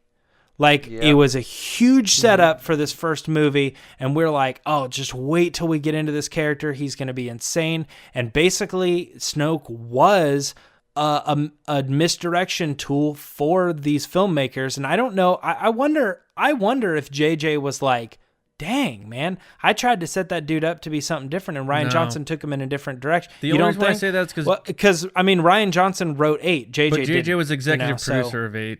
They talked. Okay, all right, yeah, you're right. Okay, so, but I think maybe it's possible that somewhere early along the line, Ryan Johnson maybe said, "Hey, this is the direction I want to go," and JJ's like, "Do it, go for it." That's cool. Unless Snoke was just the distraction to give Kylo Ren a vehicle to become the pure evil leader. Okay, maybe. Strike me down I would and find it strike your surprising father if down, they're like, all replace right, me we're at writing my episode side, yeah. 7. We're coming up with this character for Snoke, which we're later just going to kill off in 8, but we're going to, we're working on this character. I don't know. It seems kind of weird. It seems more like Ryan Johnson's like, I'm taking everything in a different direction and I'm going to just misdirect, curveball everything. Now, here's a question. Do you think that Kylo at some point will take an apprentice? He's going to need to I establish love the ruler, that. too. Yeah, I love that idea. Broom Kid? Broom Kid. Well, no, because it's not rule of 2, because even Kylo Ren said, destroy the Sith, destroy the Jedi, let's start over, right? Yeah. Yeah. He also technically has the Knights of Ren out there. I don't know what their stories are going to be in the future, but there are these other people who are loyal to him. And they're possibly Force users, as we're finding out. Counterpoint, in Rebels, Vader and the Emperor had the Inquisitorius, and look what happened to them. Yeah. But again, now you're talking about 2 Sith doing what they're doing, whereas Kylo Ren, I think, wants to start a whole new thing. So I don't think any of those past rules really apply or can be patternized to, if that's a word, patternize? I don't know. After this, you'll make it Patronize? legal. No, I'm Can just they be kidding. patterned to what he is trying to do? Because he seems adamant about destroying everything. All right, I'm gonna say it, and everybody's gonna groan. But can we take a second to talk about Reylo here? R.I.P. R.I.P. R.I. Okay, and I am starting to lean towards John on this because off air, me and John had a conversation, and the way that it went is that I walked out of the movie with me and my friend both saying, well, that's it, dude. They're definitely doing the Reylo thing. And John walked out of the movie saying, absolutely not. That's a dead. That's a period on that. That's not happening. Now, I am starting to lean towards his point that it was all like set up for him to be, the new big bad and for him to actually show that he never had any intention to turn. But there's plausible deniability when it comes to the romantic tension in The Force Awakens between these two. You might be reading between the lines, but I don't think you're reading between the lines if you say there's some sort of romantic tension between these two characters in this movie, at least up until that point. But Snoke said he bridged their minds. How much of that was him? How much of that was them? And my other point, we have one movie left to go, and what bad guys are left? He is not, if Vader turned to the good side and Return of the Jedi, we had Palpatine left. There that is. If Kylo Ren turns to the light, who's Hux? Yeah. Oh, okay. It's like, no, he's the new bad guy. It's established. The martyr, unless they want to shoehorn some new villain in episode 9, that's not going to work to me. So Kylo Ren in my opinion, has established himself as the big bad now. And as Luke said, I'm not going to be the last Jedi because Rey's going to be the Jedi. So she's going full light. And when they have their final moment, when she's looking down the Falcon ramp and Kylo Ren's looking back at her through the Force, she closes the door. And to me, that closes the door on them two being connected. I agree. Yeah, and like I said, I'm with you on this, and I am starting to come around on that. But I will say, I don't be surprised if the Reylo thing is still around for a little while, because I think there are going to be arguments that people have to say, but now that they have shared that connection, they understand what that could be. You know what I mean? They both are willing to maybe accept. And I'm with you. I'm with you now. You know what I mean? I think he has shut that down. You're right. I just wanted to throw it out there just so that we're in discussion of this movie, we can address one of the largest, biggest I'm glad we addressed it. I'm out glad there we're fan addressing it. theories, I am. you know? So let's never talk about it again. And even if Reylo never actually happens, the fact they've shared this emotional connection, even if it was brief, in this film, if they have to have an ultimate showdown in 9 between them, it's going to be a very emotional thing for them both to go through. Absolutely. That is a great point. Now, one thing we need to talk about before we head to Crate is a scene that I think, Bill, it was you said you were looking forward to most, which involves... I mean, first of all, I do want to talk briefly about how funny BB-8 was in disguise with that box on him, because that was absolutely fantastic. But what about Finn versus Phasma? What Bill, I know you were really looking forward to that. To me, it lived up to the hype. I mean, it was emotional. It was, you felt every single hit that everybody got in, and even Phasma dying. I mean, that's once again really, really underutilized character in the sequel trilogy. But it's really satisfying for me to see Finn kind of beat his old teacher and kind of get rid of his old First Order demons.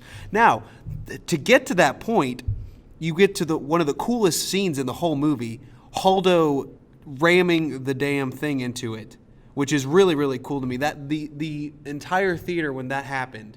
Oh yeah, was the light speed. Yeah, when you realized when you finally realized, I think everybody realized at the same time that what was happening and what she was gonna do. Right. And as soon as you see that and you're and that moment is just Did all of your theaters get really quiet and you hear just a lot of oh yes, yep, Air pulled out of the Yep. room, Yeah. for sure.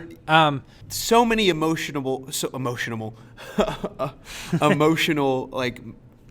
moments. Bill, you like got to that. patternize that, dude. Patternize that. I'm patternizing it.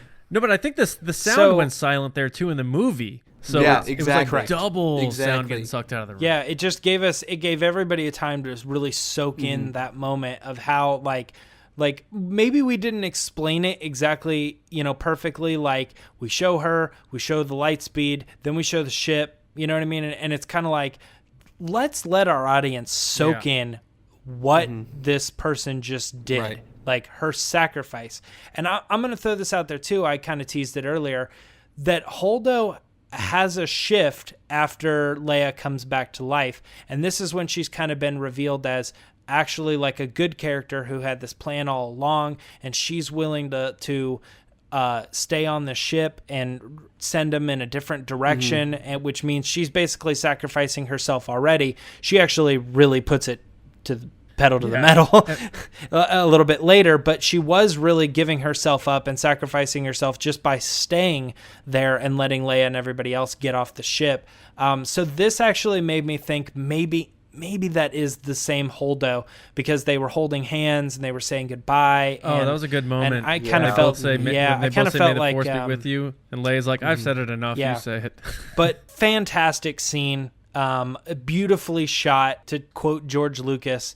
Are you talking about the it- light speed going through the ship? Not just the light speed going through the ship, but the ship actually Oh, yeah, separating yeah. in bright white, and watching all the other ships around it just crumble. And talk about an original the moment in a smaller Star Wars ships. movie. Yep. Oh, yeah. We just got done watching Hera go light speed through a ship, and everybody's like, well, that solidifies it for me. She's the best pilot. She's better than Han. And yet I know it's not Holdo's the best pilot, but we've got something similar here, but it was intentional. It reminded me of Rogue One. Grab the hammerhead, slam it into the thing, and crack, two ships. It's I'm so glad that we're getting this stuff in these movies. These are huge, pivotal, beautifully shot moments, and it just makes me so happy to be a fan, because oh man, it's just so good. It's just so Bill, good. I hate to say this, but I disagree on the Phasma Finn thing, man. I felt like I was watching. I felt like I saw whatever I saw in the trailer. Like, I mean, come on, Chrome Dome, hey, bring it a on. And then he comes back up like Marty McFly standing on the DeLorean, like, I'm back. but like honestly, like, okay, I think it's probably a personal thing because Finn's my favorite character in like the new trilogy. So like seeing that and seeing him kind of like come up and like, yeah, he did it. So I hear you. It's Yeah. 100% personal, but like I understand that, but like I felt every single hit. I hear you. Now, James, you and I were both on the train of hoping that Phasma was actually going to win this fight so that she could get the revenge after the trash compactor situation. So how did that feel for you? To me, having read the novel, I'm even surprised that she didn't just completely obliterate this fight. I kind of feel like Finn won as a cheap shot. You know, I think she, I guess, maybe thought that he was definitely gone and Finn just kind of surprised her. But I do have a little, I don't like it in movies when people say like, hey, you, I'm right here. Like, just hit the person. You know what I mean? Just hit them. It was seriously like Back to the Future. So she turns around. Yeah, she turns around and they knocked her down, and I was like, I hope they don't knock off her helmet, but they showed her eye, and I think that is, I don't know, it's good. It's good that she was in this way somewhat exposed, because having read the novel, her helmet being on and nobody knowing who she is and what she looks like is massively important to that character. So to have her, I wish kind of that her helmet would have fallen off rather than been cracked. But I think that with the cracking of the helmet, it was supposed to not only show her face and reveal that as her greatest weakness, but also that her armor had holes. You know what I mean? And that it was not an unbreakable thing that she was wearing. Yeah, and from a just storytelling perspective, they humanized her. We saw her eye. We saw whatever she was feeling. She wasn't on my command, fire. She was actually a person. We saw her blue eye. We saw her flesh. And what she said to him, you're still scum. Like, she believed that in her heart. He was the bad guy. He was Rebel a terrorist. Scum. Yeah, and he said, yeah, rebel scum. So I love the fact that even though I agree with you. I wish we saw Brienne of Tarth and her beautiful face. But we saw her eye for a second. We saw her humanized. But when she fell into the fire, I was like, oh, that whole character was wasted. And since Force Awakens, I've seen Game of Thrones, and I liked her even more. So I was kind of bummed out. And did you guys get the similarity with Vader at the end of Rebel Season 2, where the helmet gets hit and all you see is that one eye? It almost right? It almost humanizes that character again, like the Ahsoka moment with Vader. Yeah. And that made me feel that what Finn saw that eye, and all of a sudden he realizes it's more than just this character Phasma. There's a person inside there. Although I don't think Finn gave a crap. He didn't at that point, no. Wrapping up on the Phasma thing, I am going to throw out there that this is kind of like R2. I'm just really bummed that character's gone. Like, just underutilized. She never arrived and she's gone. Like, she could have been really, really, really cool. She is a great character, and the most we're ever going to get out of Captain Phasma is that novel. And I encourage everybody to go read it because it's I'm reading amazing. it right now. It's one of the best ones that I've read. She's officially the Boba Fett of the sequel trilogy, and that sucks. I wasn't even trying to be funny there. I mean, that's seriously, that's what she is now, except she didn't fly into the side of a barge. She fell into a pit of fire. I can't wait for Daniel Logan to play her in the prequel trilogy. Yeah, me too. All right, guys. Crate. It's pretty crate. Yeah, this was a great part of the movie. Very crate. Can we all at least say, though, how corny that joke is where the guy goes, salt. Oh, no. Oh, no. You know what that was? That was Rian Johnson attacking people who are salty about things they don't like in Star Wars. That's true. It's either that or to say to the people who thought it was originally snow, just to prove to them it's not snow. No, I think it was him taking a jab at salty people who were like giving a hard time to these new movies because Gareth Edwards was right next to them. Right there next to him, yeah. He knows about salt. But can I say, like, I think my favorite shot in the movie, and I'm not trying to be hyperbolic here, is Leia's eyes when she's at the door in Crate and you just see her eyes. She looked like old Leia, like you saw her eyes and they were just there, and I was focused on them, and they're burned in my brain. So I just love that opening shot when she's at the door and she says, "They're coming, close the door." There are so many incredibly powerful and emotional moments on Crate, whether it be the rebels. Like obviously you have the callback to Hoth, and you have the speeders going up against the walkers, and even for me, like I said earlier, Finn is one of my favorite characters.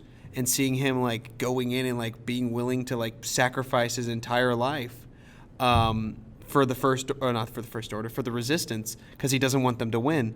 And then what happens with Rose and all that. And then I agree that I love that you're seeing her eyes and reminding you of the old Leia. But I will take that and I will raise you a Kylo Ren going up against Luke Skywalker in the salt fields of Crate. But before we get to that, I think the Voltexes were cool. A little underutilized. I would hope they had maybe a little bit more glowing power or something along those lines. They just kind of like ran away, and they kind of used it as like a follow the mice type situation. The stuff on Crate is cool as far as like what do we have, what's available, you know what I mean? That's the origin of the rebellion. Right. Like the Resistance has been bigger. They've always been kind of like ragtag. They've tried to play that off, but this is definitely like there's only 80 of us left. And they've used the term rebellion a lot in this movie. They did, yeah. Those are the rebels. Snoke called them it's the almost rebels. as if the First Order is in power now, and those people are trying to take us down. They're the lower class now.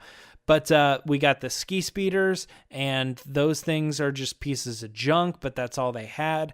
I didn't really care for the Finn heroic moment. I thought, Finn, dude, it's very clear you're going to die here. So I don't understand the other thing, too, is... Sorry, but Rose jumps in here. That's fine. She saves him because he's being a moron right now. But I did think after it happened, I thought, you know what though? If he would have kept going, he probably would have died, but he probably would have stopped that thing from firing. And so she actually saved one life, but potentially killed all the rest of the Resistance. And I thought, well, that's kind of a weird moment then. I kind of wish they wouldn't have done. Maintenance worker. No, but maintenance worker. But I'm so sorry. Yeah, and what was that? Sorry. But I want... What was that thing that he was going to blow up? The fourth Death Star now in a Star Wars movie? That was the backup engine at Starkiller Base, yeah. It was basically a battering ram. Yeah. So before we go into the heavy part of the movie, I loved the scene with Poe and BB-8 when he's like, "Where's my droid? Where's my droid?" And he comes up to him and he scratches his belly almost. That made me it warmed my heart, man. I love that. He's like, that's his buddy. He's like, "Where's my droid?" He's like, "Fine, Finn, great. What's your name? Great. Where's my droid?" And he comes rolling up. I love that, man. It was like that moment in The Force Awakens when he sees him, but like times 10. Pat, how'd you feel about Rose and Finn? Yeah, don't kissing? worry about the BB-8 thing. We'll just skip right over what I loved that moment, but as soon as she passes out, I thought she was a goner. I really did. But then the fact that they found out later on she's alive, it almost feels like she was such a fan of Finn, and that when she saved Finn, she basically put herself in the same spot where Finn was at the end of Force Awakens, where now she's the comatose one. That's a great point. And now they're tied. She was willing to fall into the coma because she put her faith in Finn taking care of her from that point on. Pat, you're saying she's going to wake up in Episode 9 going, "Finn! Yes. Finn! Where's Finn?" Something like that. But another funny thing, when he's running over to her pod, and they're out on these open salt flats, how the heck did they not get shot at by those ATM-6s? I'm going to assume they were so close that the neck of the ATM-6s might not have been able to turn down that much, which kind of saves them from that. But I loved this, like they're closing in and they've basically got the Resistance pinned off. You know what I mean? I love this like line of defense of the ATM-6s. Well, and the regular Falcon AT-ATs, showing up like, via and the a shadow, and then you hear it. Yes. That's Great right. direction. That's right. Great direction. You see the shadow first, and then you hear the famous sound of the Falcon. Which, by the way, the lasers, the moment it takes its first shots, it gives us that brief glimpse back to A New Hope where the Falcon saves Luke. Mm-hmm. Yeah. And Ray being in the turret this time and shooting it. It goes so quick, but like there's so many scenes in this where you're like, yes, that's Everyone's awesome. there working together. It was like the opposite of Empire, where they're all together at the beginning and spread out at the end. This one, they're all spread out and they come together at the end, which is cool. Yeah, so Chewie and Rey kind of go off on a different direction. It pulls away all the TIE fighters, and we open up this area. The battering ram does in fact go off and blows out the door. Leia almost gives up. She goes, "We fought as long as we could." She lost hope. The one person who's all about hope goes, "We fought as long as we could. No one's returning our signal that we sent out." And then Bill Sheehy's almost similar Mace Windu Episode 2 moment where you see that shadow and it's coming around the corner and stuff's about to happen. Except it's Luke Skywalker. Except it's Luke, and He he's the got a one saying haircut. this party's over. Yeah, he got a haircut. He used Just for Men on his beard. Yeah, he did. And it's time to party. Or so we thought. Yeah. So I love that we did get a moment between Leia and Luke. And as far as we know, she was none the wiser. She thought he was right there with her too. And they put their hands together, and he takes his hand away, and there's Han's dice, and he's like, "Not everything. You don't always go away." And that was his way of saying Han's still with us. I thought that was a sweet moment. That was the closest we got to the three of them being together. Well, I was going to say too that it's supposed to be about Han being gone, but it is unintentionally about Carrie being gone too. Right. Yeah. But that's the closest we'll get to the three of them being together, is him holding the hands with the dice in between. Like, it was kind of a sweet moment. But then it's go time. The hood comes off, and Luke does his little cowboy strut out to the salts. And on the second viewing is when I picked up on the hints. But the first thing that really threw me when I was like, that's not his green lightsaber hilt. Yeah. What is that lightsaber? That's a Vader / Skywalker hilt. What is happening here? And I don't know, what were you guys' takeaway about this scene? You see, this is why I've only seen the movie once, and why I need to see it again, because Me too. there are so many. You're so put in, like, there are so many things happening that you can't really process everything. So like my initial thought was, oh, Luke, yes, how did he get there? All that stuff. Okay, I'll look over it.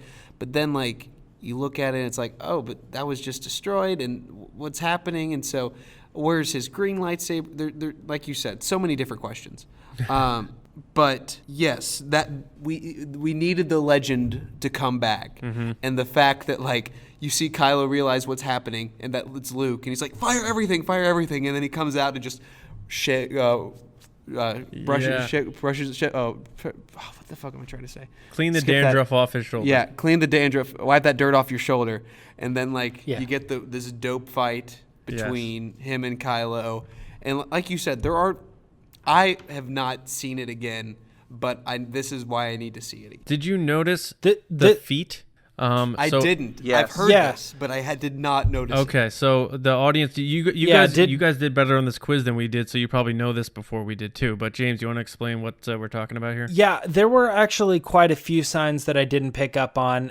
One, I did notice that Luke cut his hair, and I noticed that he looked like the same Luke from when he was with Ben earlier in the movie. The outfit would look similar, the hair and like the way his beard was cut and stuff. And I thought, okay, all right, so he's just gotten back into shape. But my friend also pointed out too that his hair looked darker, so he looked younger. And I was like, okay, but I didn't pick up on that. I just noticed the haircut and how his body language kind of was it was different. It was a new Luke that showed up to do this.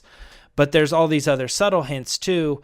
Kylo never actually really like hits him with the lightsaber. He just dodged a lot, so that gave us some time.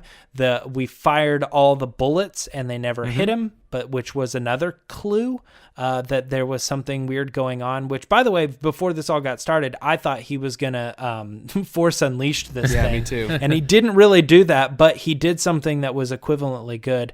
And then the big one that John wanted to point out was the fact that they went way out of their way to show that when the Resistance officer walks out onto the salt, it every step shows the salt being moved and revealing the red underground.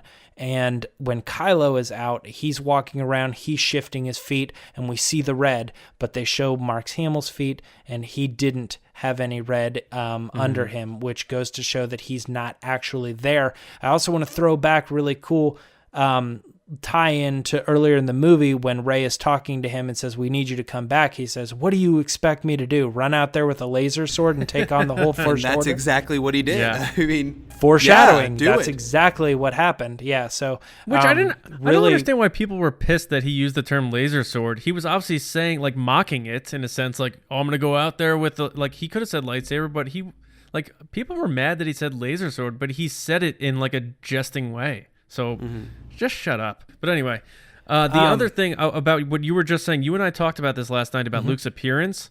And I don't know about Pat and Bill, how you guys think, but I feel like Luke presented himself the last time he still had hope as a Jedi before Ben turned on him. So he appeared as he was our hero Luke version. I agree. So that's how I took that. So he didn't use just for men, just for beard or whatever. Since I seem to be the person on parallels tonight, the way I saw it was very similar to when after Darth Vader died in Episode 6, the way that he was presented was his last true Jedi form in Force Ghost form. That's a good point. So the way that we see it is, now that Luke is tapped back into the Force, we are seeing him near the end, but it is also the last time we knew him in his true Jedi form before he turned on Ben Solo. I love that. That's a great point, Pat. Yeah, that kind of shows Rian Johnson. I wonder if that was intentional too, to kind of give back a little bit of that, like, guys, don't hate on the special edition. Like, there were some changes that Luke wanted to make in order to get these points across. And if maybe he didn't execute it the best way, I'm going to make my attempt at doing this too. And that just goes further to show that Ryan took so many risks in this movie. Boldly that in my opinion were all well executed and well performed, and they were good risks, and I'm glad that every single one of them happened. I do know there's a little bit of like weird backlash on that. Like we're only like a few days into this movie being released, so we're all trying to feel out immediate impressions among so many fans and so many critics and so many different people. And where will these opinions land after a few viewings, or after the movie comes out on DVD, or after a couple years after we get 9 and a couple years after that? You know what I mean? We're in another generation and we look back at 7, 8, and 9, so not getting too much into that. We're still on this fight, guys. Like going back to that, you know what I mean? I hated the Matrix all shot. These blasters landing, and Luke was unaffected by this. And so Kylo's like, just put me down there. just put me down there. We're going to fight. And this scene was, I don't know if it was everything that I wanted it to be, but it was amazing. And I don't know that I could really have pictured it going much better because of how surprising it was. And my favorite part was right before the fight started, when they were equally symmetrical on both sides of the screen, and they were all standing there waiting with their lightsabers. It almost gave me like that Mortal Kombat sensation of ready, fight. Yeah. It actually, like, the way it was set up on the widescreen, it reminded me of Obi-Wan and Maul in that Rebels episode. It really did. Oh, good yep, point. there you go. Really I was good like, point. I don't really know what you're And talking even how about. Luke was holding his Rebels, lightsaber, yeah. it was. And you notice they changed was definitely, forms. yeah, it was definitely Luke holding his lightsaber, because we've seen him do that in that way. But It was interesting, but I did one thing, not to nitpick. I didn't like the whole Matrix flippy thing. I was gonna say that was too. So I not felt Star like that Wars, was, and I hate saying not Star Wars, but like, it could have been worse. They could have cut off a couple of his like beard. You know what I mean? Like it could have been worse. So at least it was like really quick, and it was just to show how close. I wouldn't say it's not Star Wars. I think it's showing that how like he's in tune with the Force again, and it's just a visual aid to show us how kind of powerful he is. That's just how I took it. I didn't. Yeah, have and a again, problem I'm with it. nitpicking there, but it threw me a little bit. It was very Matrixy, and even reminded me of the Jay and Silent Bob lightsaber fight that Mark Hamill has in Jay and Silent Bob Strike Back. But that's for something else. But yeah, my takeaway from it is I felt I wanted them to fight more, and they didn't. So I was a little upset about that. I mean, having one more like Luke actually clashing with the lightsabers and doing that sort of thing while saying some comments here and there to Ben would have been great. It was a little too quick for me, but I think the dialogue was I agree. amazing. Yeah, when it's just Like Luke's face, Luke, and he's saying everything you're saying is wrong. I am not going to be the Last Jedi. That was unbelievable. which is a callback to earlier in the movie. Everything you said Yeah. in that sentence was Right. incorrect or Right. was wrong, and that was great because it was humorous. Like we laughed at a revelation. Yeah. Like it was supposed to be a big important thing, but somehow humor was tied in with that. So we got two emotions at the same time. And then on the opposite of that, like we have Kylo Ren, who's really revealing himself as like just losing. He's unhinged. control. Yeah, I couldn't agree more. He hates this guy so much that he's back in that mode where he was fighting Rey. Like he's gone into like that berserk lightsaber mode, belongs and he to just me. wants to kill this guy so mad. Yeah, exactly. And this is who our villain is from now on. What do you think about Hamill's? Luke's last line to him? It reminded me very Han Solo-y. He's like, "I'll see you around, kid." Yeah. Yeah. Which, by the way, I was going to mention too. I thought Kylo goes through him, and I thought, well, obviously he didn't beat him, but this is an Obi-Wan. I did too. That was the moment he said, if you strike, he disappeared if you, or he if passed. you strike me down, He said that. I'll be with you. He said, if you strike well, me down in anger, I'll always be with you, just like your father. there you go. yes, which wasn't exactly supposed to be the if you strike me down, I Become more will powerful, be more yeah. powerful than you've ever imagined or whatever. But there's like a fan out there right now like, oh, you're saying the line wrong. But That's Myra Trunks. But you know my on point. Twitter and Instagram at Myra Trunks. Yeah. I thought that was the direction they were going, and they led on to I will always haunt you, and I was like, okay, all right, well, that's interesting. But he goes through him, he disappears, is what I thought, and then he comes back, and I'm like, all right, well, he doesn't disappear. I don't know what just happened, and then he just puts the lightsaber through him, and I'm like, I have at this point, I think everybody in the audience is like, I don't know what the heck is what we're watching right now. That none of this makes any sense whatsoever. And then, boom, he's on the island. He looks the same as he looked before. Yep. To me, like, I know it's not the same. But that, I think, was the big reveal in that movie. That was the Luke, I am your father. Like, nobody in the audience expected that. Right. And it was crazy and pivotal. Like, it changed The everything. crowd at the premiere at erupted that moment. in applause. Even Dustin from Stranger Things applauded at He that. did. And I was And Millie very Bobby impressed. Brown from wherever she was, she did it too. I mean, She was watching in the Upside Down, and she really enjoyed it's it. true. It changed the plot of this movie. It changed the direction of the movie itself. It changed the future of how we understand Force. It Absolutely. showcases that Luke was even, I don't want to say more powerful, because like I thought he was powerful in the like Force Unleashed sense, but this put him in the powerful in the like Yoda sense. Absolutely. You know what I mean? So And- it was insane. And I hate that, and we're getting closer to the end, so we have to talk about it. His death and his last thing that he saw before he was at peace, the way that they, like, you see it coming, and then, like, you're like, well, what are they going to do? And you see him looking at the twin sons, and you're just like, oh, my God. It's just so, it's such a, and I hesitate to say powerful, but like it was absolutely powerful. First of all, Yeah, it's powerful. we haven't said this it's yet. full circle. This was Mark Hamill's best performance as Yes, Luke Skywalker. hands without down. a doubt, And, without a doubt.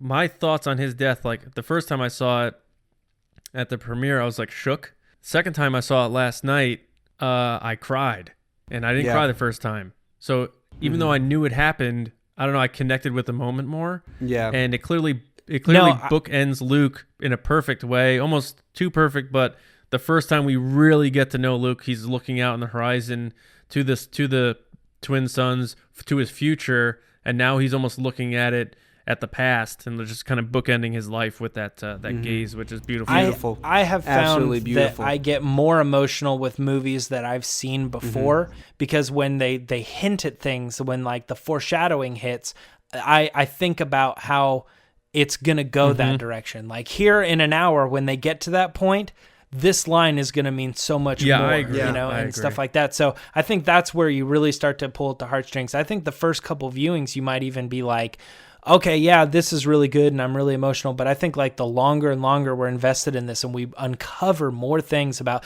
these subtleties and like these sentences and the way things were worded and the way things were surely planned out, like exactly like that. And we reveal how good of a director Rian Johnson is in this case. I think this movie is going to grow and grow Absolutely. and grow. And if you don't already think this movie is better than Empire, that's fair.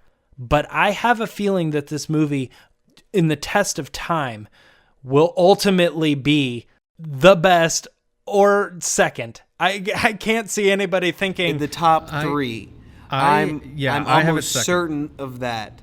the most common second answer is always Return of the Jedi, and I honestly believe that Return of the Jedi fans are going to like this movie in Right. the long run better than Return of the Jedi. And I'll say this to the people that are hating on it right now, and I've said this on Twitter, take a deep breath, see it again because people are flat out saying like this is the worst Star Wars movie since the prequels, and I'm just like, slow your roll. You've seen it one time. Let's see it again. Let's keep on. I think it's going to keep growing on people. So breathe. Just breathe. To add on to that, we really need to think about this in the long-term sense, in the trilogy sense. We really don't know. There's going to be a lot of stuff in this movie that is going to tie heavily into Episode 9, into the whole entire Star Wars mythos down the line. So just because it doesn't tickle your taste buds now does not mean you'll look back at this movie and appreciate it like a million times better because of the stuff you've seen in this movie. Yeah, and I said in my review, I wrote, now I glowingly reviewed this movie, but to see this movie before you go in the theater, you have to Have an open mind. Step away from your Star Wars conventions, what you think Star Wars should be in the bubble, and dare yourself to accept the unfamiliar, and you will love this movie. Anybody who has asked me about it, whether it be while I'm going to work, whether friends who talk to me, I've said something similar. Go in with an open mind and you'll be fine. And now Luke has faded, and Rey feels it. Leia feels it, and Rey says, I felt Luke go. He died peacefully with purpose. So he gave himself to the Force. That's why he vanished. That's why Obi-Wan vanished. That's why Yoda vanished. Now He wasn't having a heart attack on the rock from overexerting himself, which I'll be honest, there was a little moment where I was thinking like, what's happening? Is he passing out? Like he can't handle that much force he was power or done. something? But definitely, as that scene continued on and the suns and the way it happened, I definitely understood it. I'm just saying for the briefest of moments, I was like, I'm not really sure. It looks like he's having a cardiac arrest or something, but not to make light of that scene, because I think it was really well done and everything. And with the fact that he disappeared into the Force, this also in a way confirms that he managed to complete the training that Obi-Wan and Yoda completed.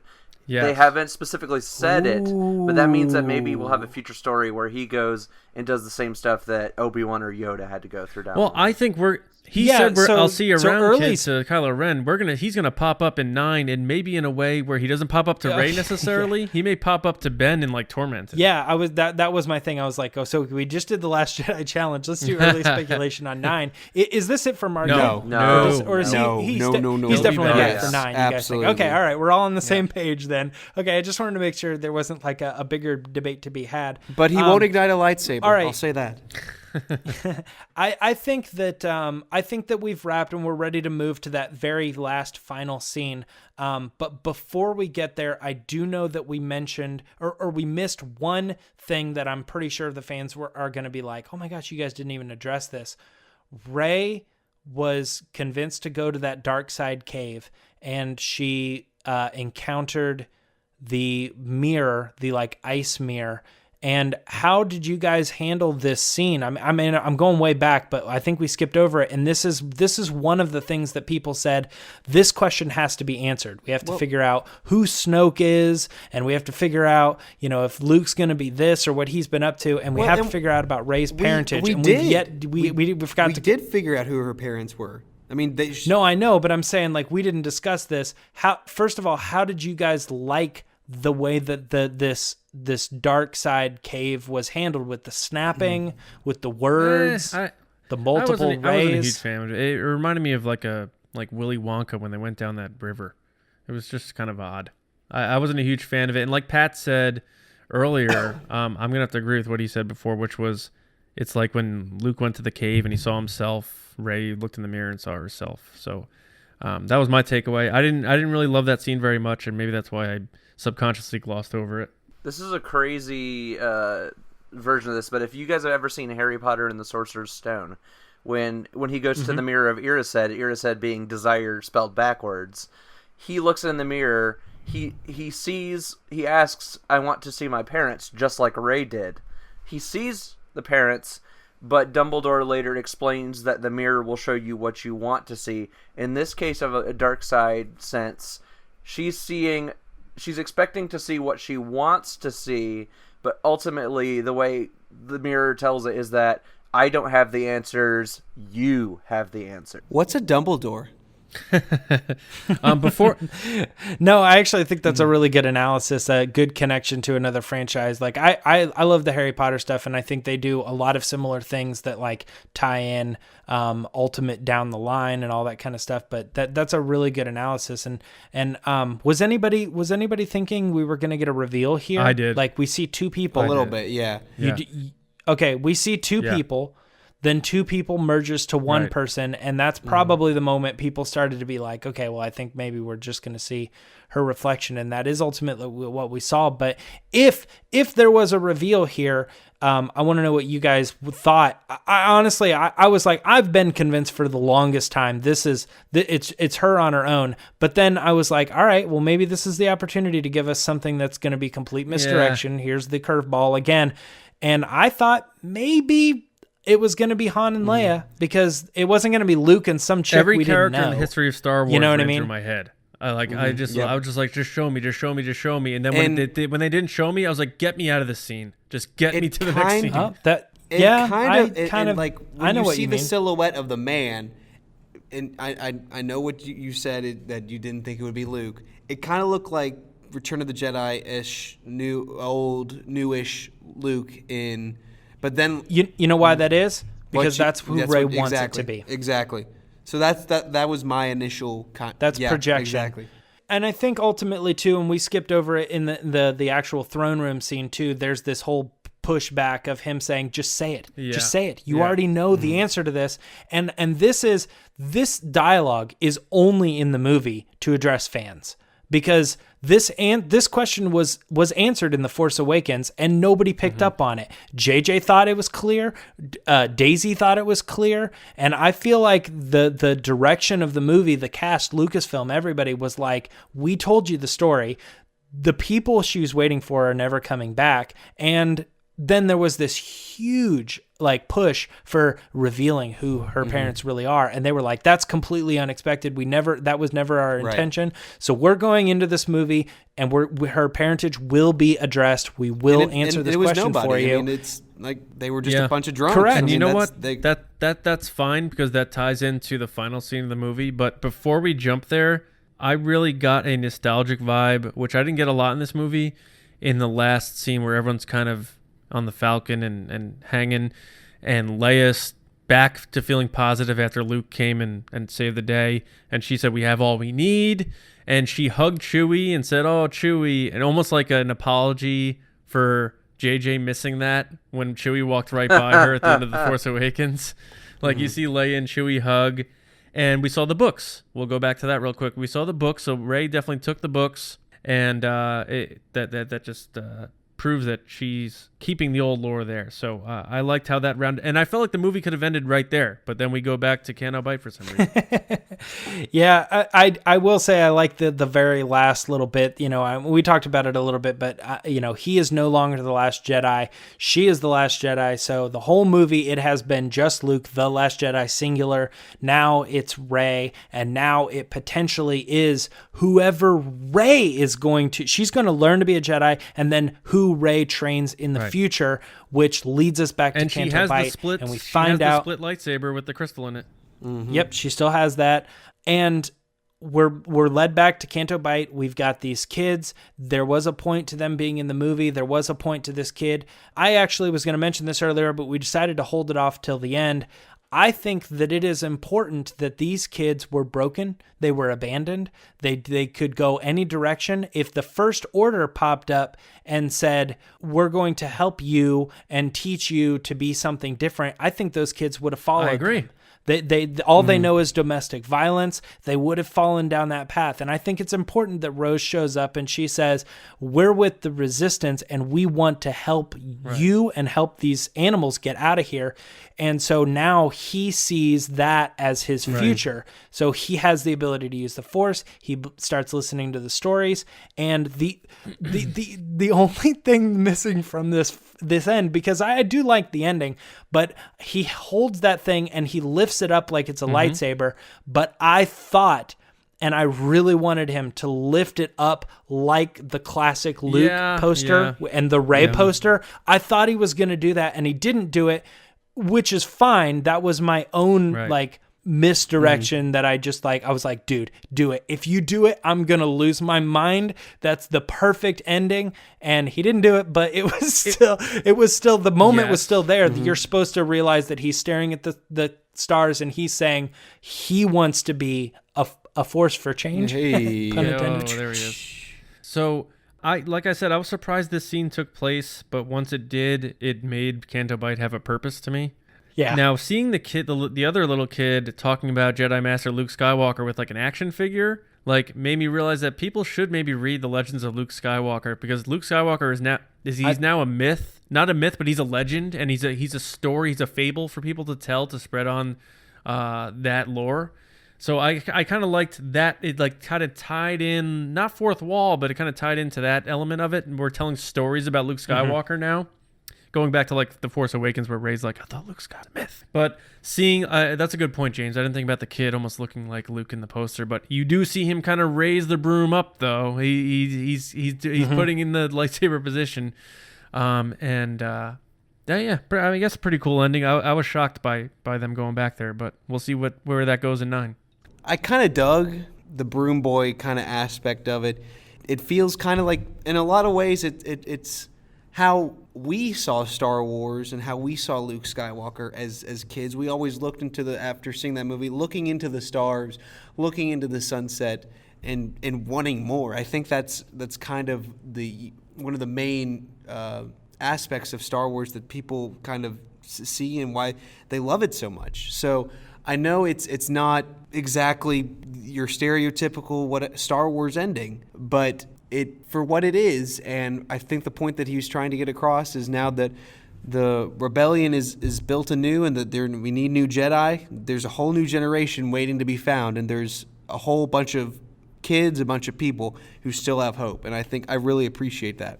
Now, going off that thought, and I want to ask you guys this as not like an official prediction or anything, but just because this one kid here, do you guys think there's going to be a full new Jedi Order we'll see again, much like the prequels?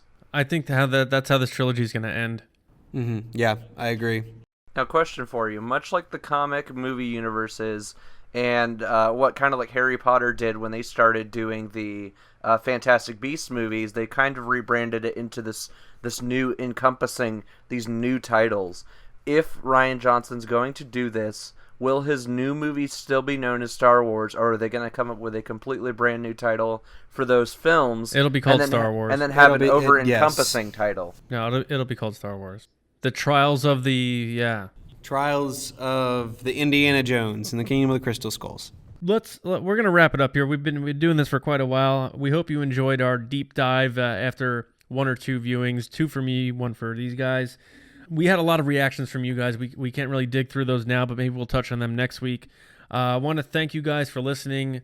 Tweet at us, give us your reactions after listening to this, and be sure to go to our store and check out our t-shirts and all of our merchandise there. We're very happy to do that. We hope that you also like our new intro song and our theme in general. We appreciate you guys giving us feedback on that. We love it anyway. And like I said, keep the tweets and emails coming. We love getting your opinions on the show. You definitely make the show better. And let us know what you think of all that. Now, we hope you enjoyed our breakdown of The Last Jedi, and congratulations to our giveaway and contest winners. You can find our show on iTunes, SoundCloud, and our YouTube channel. So whichever format you prefer, please subscribe and leave us a 5-star rating and review on iTunes, and like our episodes on SoundCloud and YouTube. And like I said, head over to our store. Be one of the first to pick up a Resistance Broadcast t-shirt. We just posted the link to our Twitter account at RBATSWNN. And as always, go to our website, StarWarsNewsNet.com, for all of your latest Star Wars news and information. I'm John Hoey. You can find me on Twitter at Johnny Hoey and writing articles and editorials at Star Wars Newsnet. I hope you all enjoyed The Last Jedi as much as I did. Hit me up on Twitter, whether you did or not, and let's talk about it.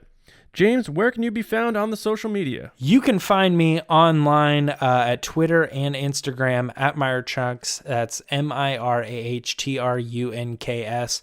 And I do just kind of want to give out a quick little thank you to the people who have gone on this journey with us. We've been recording this episode for, close to or a little over 2 hours, which is almost the length of the feature film itself. So you could almost use this whole podcast as a commentary track on the actual while you're watching the movie. But thank you so much. I hope you enjoyed listening to us discuss all these little intricate things and how much I hope you realize we enjoyed the film as much as you guys did, and you could kind of relive the film vicariously through us. So thank you for doing that. Thank you for being loyal fans of the Resistance broadcast and always being here to listen to what our opinions are and what we have to say. So that being said, I loved The Last Jedi, and I'm very excited for the next years and years and years of this film. So that is my personal take on this film. All right, Pat, where can everybody find you? You guys can find me on Twitter at Ganon136 and also Ganon136 over on the Cantina Forum. John will be saying a little bit more about that shortly. I will say real quick, I had a chance to sit down and play Battlefront 2, the Resurrection DLC today. It is mind-blowing. The ending completely ties the end of The Force Awakens and The Last Jedi together in a way that I believe is just as cinematic as the intro to The Last Jedi. And when you see it tied together so beautifully, you will literally, your jaw will drop. Nice. Hopefully everyone gets that for their holiday gifts. And Bill, where can everybody find you? You guys can find me on Twitter at StarWarsBill. Thank you guys so much for listening. May the Force be with you. Thank you all in the Resistance for listening, subscribing, and being so supportive of the show. We're going to be taking a little bit of a holiday hiatus. I'm actually going on my honeymoon, and we're going to let the fellas enjoy their Christmas and New Year's and all the holidays. But we'll catch up with you very soon after we've all seen The Last Jedi a bunch of times right here on the Resistance broadcast. Hey, Akbar! What's the status of your life right now?